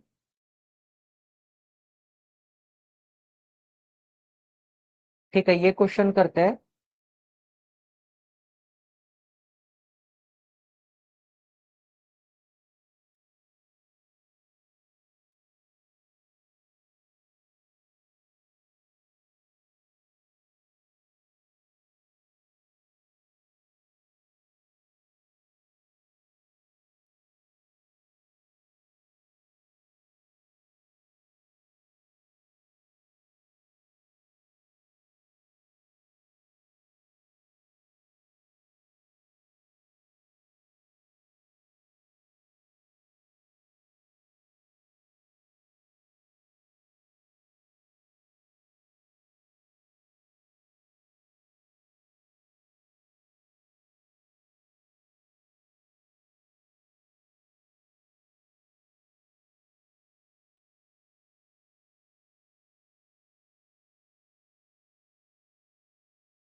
एक्स कहाँ पे है, तो एक्स यहाँ पर है, ठीक है, x is the difference between the sum of the highest root of equation 1 and equation number 2 and the sum of the smallest root between equation number 1 and equation number 2।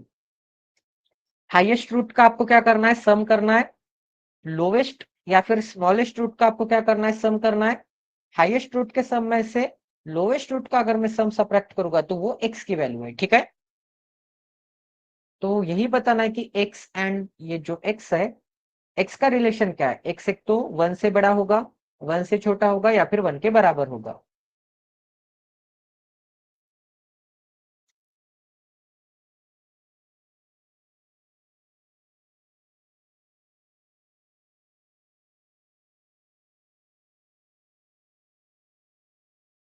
Pre का arithmetic strong होना काफी important है mains के arithmetic and DI solve करने के लिए, क्योंकि mixture के भी क्वेश्चन में अभी हमने देखा था कि सिंपल ही कंसेप्ट था, बट वही थोड़ा प्री का कंसेप्ट अगर आप भूल जाते हो या फिर प्रैक्टिस कम गिर जाती है तो उसके वजह से ये इशू आते हैं।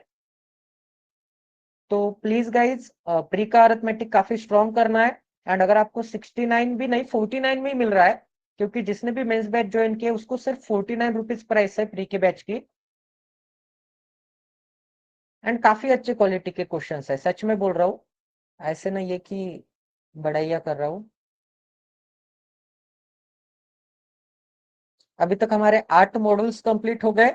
8 मॉड्यूल्स में परसेंटेज तो हो गया पूरा कंप्लीट, एंड रेशियो में सिर्फ 3 चैप्टर कंप्लीट हो चुके हैं, 3 क्लासेस कंप्लीट हो चुके हैं। अभी और 3 से 2 से 3 क्लासेस लेना बाकी है रेशियो के ऊपर।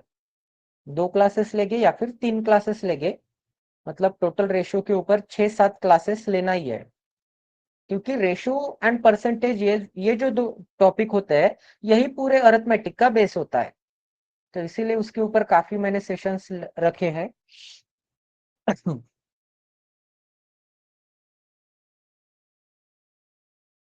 सेकेंड इक्वेशन में बी का क्यूब दिया, वो क्यूब ही है या टाइपिंग मिस्टेक है?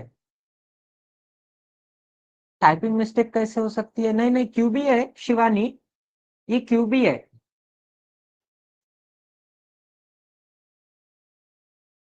बी क्यूब, ये क्यूब रूट के अंदर है। वैसे ये ए स्क्वायर स्क्वायर रूट के अंदर है।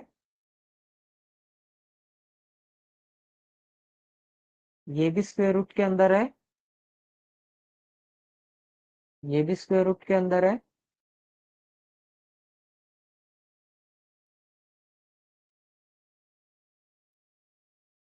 सॉल्व करो, तब तक इक्वेशंस लिख लेता हूं।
क्वेश्चन तो सही है ना, सॉल्व हो रहा है ना सभी का?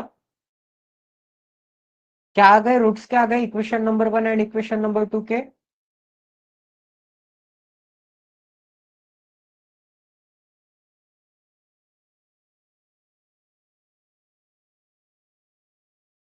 देखो, इक्वेशन नंबर 1 को सॉल्व करते हैं सबसे पहले। इक्वेशन नंबर 1 को सॉल्व करूंगा तो ये जो 169 है स्क्वायर रूट के बाहर आएगा तो 13 मिल जाएगा, एंड ए स्क्वायर है एंड स्क्वायर रूट है, स्क्वायर से स्क्वायर रूट कैंसिल आउट हो जाएगा, तो सिंपली मुझे क्या मिल जाएगा? ए मिल जाएगा।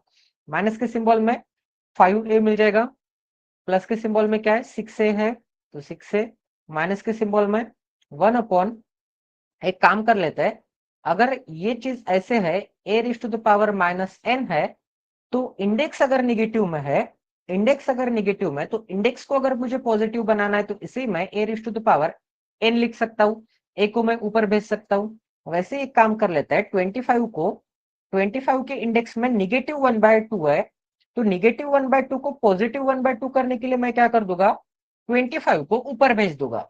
25 को ऊपर भेज दूंगा तो मुझे क्या मिल जाएगा, 25 raised to the power 1/2 मिल जाएगा। -1/2 +1/2 बन गया। ठीक है, तो ये छोटे छोटे कंसेप्ट ध्यान में रखने हैं। तो मुझे क्या मिल जाएगा, 7a मिल जाएगा। एंड कोई भी बेस जो होगा उसके पावर में 1/2 होगा, उसका मीनिंग क्या होता है, स्क्वायर रूट होता है। तो 5 का स्क्वायर रूट क्या मिल जाएगा, 25 का स्क्वायर रूट क्या मिल जाएगा, 5 मिल जाएगा। ठीक है, तो माइनस के सिंबल में 5 इज इक्वल टू क्या मिल जाएगा, 7a मिल जाएगा। 5a एंड 6a की एडिशन क्या होती है, सॉरी सॉरी सॉरी, यहाँ पर 3a भी है ना, करेक्ट है ना ये क्वेश्चन। तो 13 - 5 क्या मिलता है मुझे, 8 मिलता है। 8 और 6 क्या मिलता है, 14 मिलता है। तो 14a मिल जाएगा। 7a इस डायरेक्शन में जाएगा तो क्या मिल जाएगा मुझे, 7a मिल जाएगा, क्योंकि 14a - 7a क्या मिलता है, 7a मिल जाएगा। 5 उस डायरेक्शन में जाएगा तो 5 मिल जाएगा। a की वैल्यू क्या मिल जाएगी, a की वैल्यू 5/7 मिल जाएगी। a की वैल्यू 5/7 यही आई क्या सभी की, यही आई है क्या आंसर, करेक्ट है ना a की वैल्यू। ठीक है, अगर a की वैल्यू यही है तो इक्वेशन नंबर बी को सॉल्व कर लेते हैं। इक्वेशन नंबर बी में क्या गिवन है, इसका अगर मैं क्यूब रूट करूंगा 729 का तो बाहर आने के बाद क्या मिल जाएगा, 9 मिल जाएगा। बी क्यूब अगर बाहर आएगा तो क्यूब रूट एंड बी के ऊपर जो क्यूब है वो कैंसिल आउट हो जाएंगे, तो सिंपली मुझे 9b मिलेगा। अब 9b इंटू 2b तो क्या मिल जाएगा, 18b², क्योंकि 9 इंटू 2 18, b इंटू बी क्या मिल जाएगा, b² मिल जाएगा। 18b², प्लस के सिंबल में 15b, प्लस के सिंबल में क्या मिल जाएगा, 15b, माइनस के सिंबल में 36 का स्क्वायर रूट क्या आता है, माइनस के सिंबल में 6, इज इक्वल टू इसका क्यू स्क्वायर रूट क्या आ जाएगा, 15b आ जाएगा, -15b एंड -6 है, माइनस क्या है, -6 है। ठीक है, तो सॉल्व करना है तो दोनों तरफ -6 से कैंसिल आउट हो जाएंगे। 15b इस डायरेक्शन में आएगा तो 15b कैंसिल आउट नहीं करना है, क्योंकि एक जगह पे 15b का सिंबल पॉजिटिव है, एक जगह पे निगेटिव है। अगर अपोजिट सिंबल हो गए एंड दोनों अलग अलग डायरेक्शन में तो कैंसिल आउट नहीं करना है। सेम सिंबल है एंड अलग अलग साइड्स पे, left hand side and right hand side पे तो कैंसिल आउट कर सकते हैं, क्योंकि -6 इस डायरेक्शन में आएगा तो +6 हो जाएगा, +6 -6 कैंसिल आउट हो जाएगा एट द एंड। बट यही -15 अगर लेफ्ट हैंड साइड में आएगा तो +15 होने के बाद पॉजिटिव प्लस पॉजिटिव क्या हो जाएगा, 30 भी हो जाएगा। ठीक है, तो ये भी चीज मिस्टेक नहीं करनी है। तो क्या मिल जाएगा मेरे पास, 18b² प्लस के सिंबल में 30b इज इक्वल टू क्या मिल जाएगा, 15b इस डायरेक्शन में जाएगा तो 30b इज इक्वल टू 0 मिल जाएगा। अब बहुत सारे कैंडिडेट इसे कैसे सॉल्व करते हैं पता है क्या, 30b को इस डायरेक्शन में भेज देते हैं तो क्या मिल जाएगा, 18b² इज इक्वल टू क्या मिल जाएगा, -30b।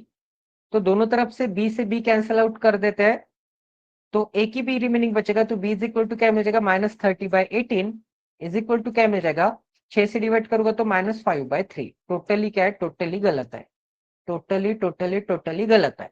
ऐसे कभी भी सॉल्व नहीं करना है गाइस। ऐसे क्यों नहीं सॉल्व करना है, क्योंकि क्वाड्रेटिक इक्वेशन था। ये इक्वेशन कौन सा इक्वेशन है, क्वाड्रेटिक इक्वेशन है। ये इक्वेशन क्वाड्रेटिक इक्वेशन है, इसका ही मतलब ax² plus bx plus c is equal to 0। अब c गायब दिख रहा है आपको, कांस्टेंट टर्म गायब दिख रही है, कांस्टेंट टर्म गायब है, इसका मतलब कांस्टेंट टर्म क्या है, कांस्टेंट टर्म 0 है। 0 इज इक्वल टू क्या मिल जाएगा, 0 मिल जाएगा। c की जगह पे 0 लिख सकता हूँ। तो इसको कभी भी ऐसे सॉल्व नहीं करना है। इसके b के 2 वैल्यूज आएंगे, b के अगर 2 वैल्यूज आएंगे तो एक सेकंड, इसे कैसे सॉल्व करना है, b कॉमन निकालो एंड और कुछ कॉमन आ सकता है क्या, 6 कॉमन आ सकता है, तो 6 भी अगर मैं कॉमन निकालूंगा, यहाँ से 6 भी चला जाएगा तो क्या रिमेनिंग बचेगा, 3 भी रिमेनिंग बचेगा। 18 में से 6 गया, 3 बचा, एंड b² में से b गया, b बचा। इसमें से 6 भी चला जाएगा तो 5 रिमेनिंग बचेगा, क्योंकि b बाहर आ गया एंड 30 में से 6 चला गया, 5 रिमेनिंग बचेगा। अब दोनों की वैल्यू, दोनों का जो प्रोडक्ट है, एक 6b एंड एक 3b+5, इन दोनों ब्रैकेट का जो प्रोडक्ट है 0 के बराबर है। इसका मतलब दोनों 0 के बराबर हो गए। दोनों को मैं 0 के साथ इक्वेट कर सकता हूँ, सॉरी, दोनों को मैं 0 के साथ इक्वेट कर सकता हूँ। तो b की वैल्यू एक जगह पे क्या आ जाएगी, 0/6 मतलब 0 आ जाएगी, एंड b की वैल्यू एक जगह पे क्या आ जाएगी, -5/3 आ जाएगी। ठीक है, 5 को इस डायरेक्शन में, 3 को डिवीजन में। तो b के मेरे पास 2 वैल्यूज आ गए, क्लियर है, बी के मेरे पास 2 वैल्यूज आ गए, एक 0 एंड एक -5/3। तो बी के वैल्यू आ गए मेरे पास एक 0 एंड एक -5/3। ठीक है, बी इज इक्वल टू मिल जाएगा मेरे पास ये। अब आपको x क्या था, x था डिफरेंस बिटवीन डिफरेंस लेना है मुझे sum of the highest root. Highest root की सम क्या आ जाएगी? हाईएस्ट रूट क्या दिख रहा है? ए का हाईएस्ट रूट 5/7, बी का हाईएस्ट रूट 0 ही है क्योंकि नेगेटिव से 0 कभी भी बड़ा होता है। तो 5/7 प्लस क्या मिल जाएगा? 5/7 प्लस 0 5/7 ही मिलेगा। हाईएस्ट रूट के सम का डिफरेंस एंड स्मॉलेस्ट रूट के सम का डिफरेंस। तो स्मॉलेस्ट रूट का जो सम है उसका मुझे क्या करना है? इक्वेशन 1 एंड 2 का सम करना है एंड हाईएस्ट रूट के सम में से सबट्रैक्ट करना है। तो स्मॉलेस्ट रूट भी क्या मिल जाएगा मुझे? इक्वेशन 1 का स्मॉलेस्ट रूट भी यही है, लार्जेस्ट रूट भी यही है। तो स्मॉलेस्ट रूट 5/7 उसका मुझे सम करना है इसके स्मॉलेस्ट रूट के साथ। तो स्मॉलेस्ट रूट क्या मिल जाएगा मुझे? -5/3 मिल जाएगा। इन दोनों का अगर मैं सम करूंगा तो 5/7 माइनस के सिंबल में 5/3 सॉल्व करूंगा तो क्या मिल जाएगा? 15 माइनस 21 मतलब -6/21 मिल जाएगा। यही आंसर है ना? 3 से डिवाइड करूंगा तो क्या मिल जाएगा? 3 2 जा 3 7 जा -2/7 आंसर आ रहा है क्या? 3 × 5 15, सॉरी सॉरी 35 आएगा ना, sorry sorry sorry sorry 35 minus 15 क्या आता है? 20 आता है, ऊपर आ जाएगा 20। 35 माइनस 15 आता है 20, 20/21 आंसर आ जाएगा। क्या आंसर आ जाएगा? 20/21 आंसर आ जाएगा। ठीक है, -20/21। अब आपको क्या बोला था? ये जो स्मॉलेस्ट रूट का है, स्मॉलेस्ट रूट क्या दिख रहा है? -20/21। स्मॉलेस्ट रूट की सम क्या है? सम ऑफ स्मॉलेस्ट रूट। ये क्या है? सम ऑफ लार्जेस्ट रूट। इन दोनों के बीच में डिफरेंस लेना था। तो डिफरेंस लूंगा तो क्या मिल जाएगा मुझे आंसर? माइनस का माइनस प्लस हो जाएगा। 5/7 को ही मैं 15/21 लिख सकता हूँ एंड प्लस के सिंबल में क्या मिल जाएगा? 20/21। आंसर क्या मिल जाएगा? 35/21। इसका मतलब 7×5 = 5/3 आंसर मिल जाएगा। ठीक है, एंड ये जो 5/3 होता है मतलब x की वैल्यू मिल जाएगी, क्योंकि x क्या था? Sum of largest root minus sum of smallest root. तो x की वैल्यू 5/3। x की वैल्यू अगर 5/3 है तो कौन सा ऑप्शन करेक्ट आएगा? x 1 से बड़ा है कि 1 से छोटा है कि 1 के बराबर है? इसका आंसर क्या मिल जाएगा? 3 1 जा 3, 1 से बड़ा है। Option number A is the right answer. क्या मिल जाएगा? ओनली ए मिल जाएगा। क्लियर है? क्लियर है सभी को? कैसे सॉल्व करना है क्लियर है ना?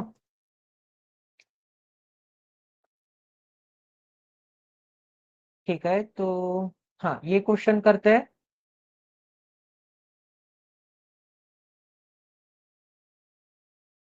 एक क्वाड्रेटिक इक्वेशन गिवन है जिसमें कांस्टेंट की जगह पे के रखा है। ठीक है, कांस्टेंट की जगह पे के रखा है एंड आगे क्या बोला है? उसके टू रूट्स है। इस क्वाड्रेटिक इक्वेशन के टू रूट्स है ए एंड बी एंड वो जो टू रूट्स है उनके बीच में डिफरेंस है 13 का। टू रूट्स के बीच में डिफरेंस है 13 का, तो कैलकुलेट करो। के की वैल्यू फाइंड आउट करनी है। बेसिक लेवल का क्वेश्चन है, काफी इजी क्वेश्चन है, सॉल्व करो।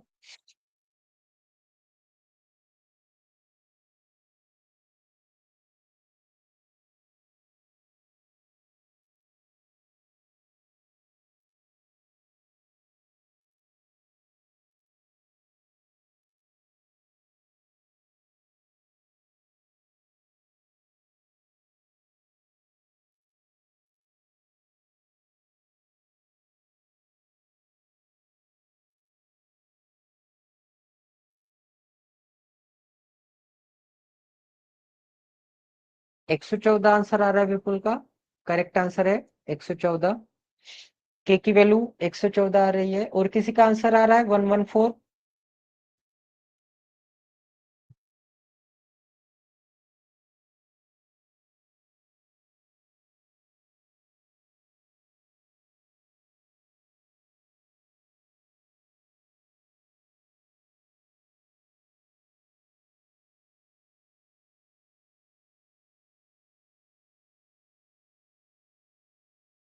देखो ये इक्वेशन है x² - 25x + k = 0। Quadratic equation है। क्वाड्रेटिक इक्वेशन के ए एंड बी अगर रूट्स है, क्वाड्रेटिक इक्वेशन के ए एंड बी अगर रूट्स है एंड इन दोनों रूट्स के बीच में मुझे डिफरेंस बोल दिया है कि 13 का है, तो अगर a बड़ा होगा तो a - b होगा। a - b = 13 या फिर b - a = 13 भी हो सकता है क्योंकि ये दोनों रूट्स है। ठीक है, तो मेरे पास अगर डिफरेंस ऑफ रूट्स पता है मेरे को, अगर मेरे पास डिफरेंस ऑफ रूट्स पता है तो क्या मैं सम ऑफ रूट्स नहीं निकाल सकता? सम ऑफ रूट्स क्या आता है? Minus B by a. Formula मैंने कई बार बताया है ये। सम ऑफ रूट्स क्या आता है? माइनस बी बाई ए।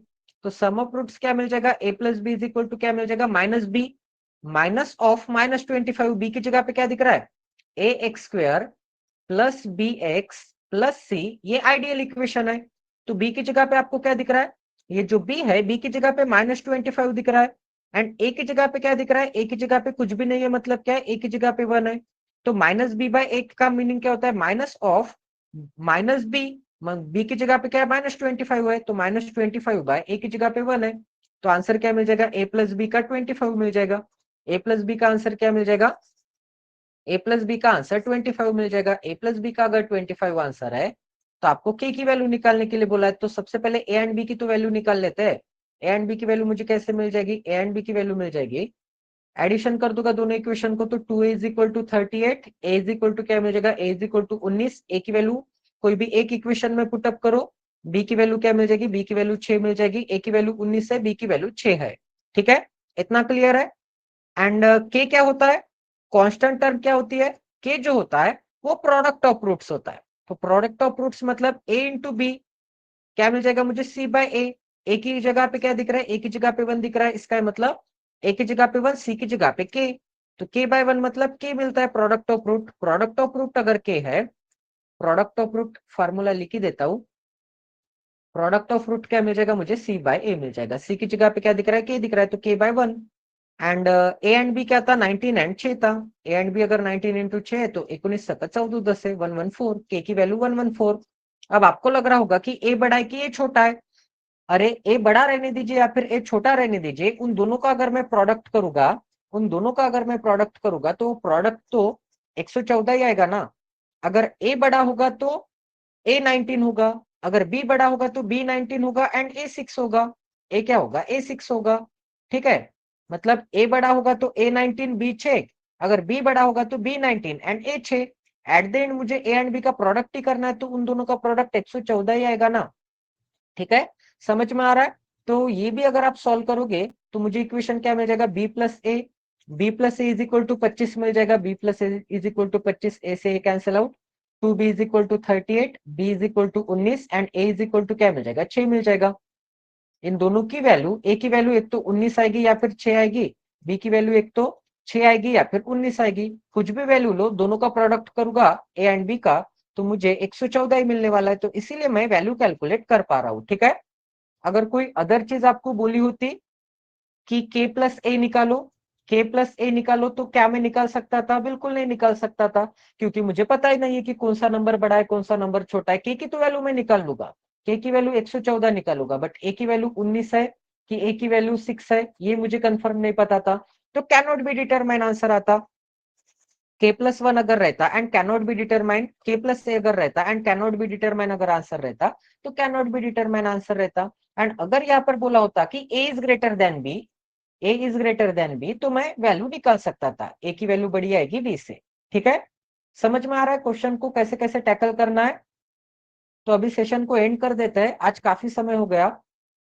ठीक है, मिलते हैं कल एंड इवनिंग को मिलते हैं 7 बजे प्रीलिम्स के क्लास में। रेशियो एंड प्रोपोर्शन के क्वेश्चंस करके अच्छे अच्छे लेवल के, एंड कल मिलते हैं 1 PM को मेंस के बैच में। Thank you everyone regular attend करने के लिए। रिकॉर्डिंग में हाफ आवर में अपलोड कर दूंगा। ठीक है।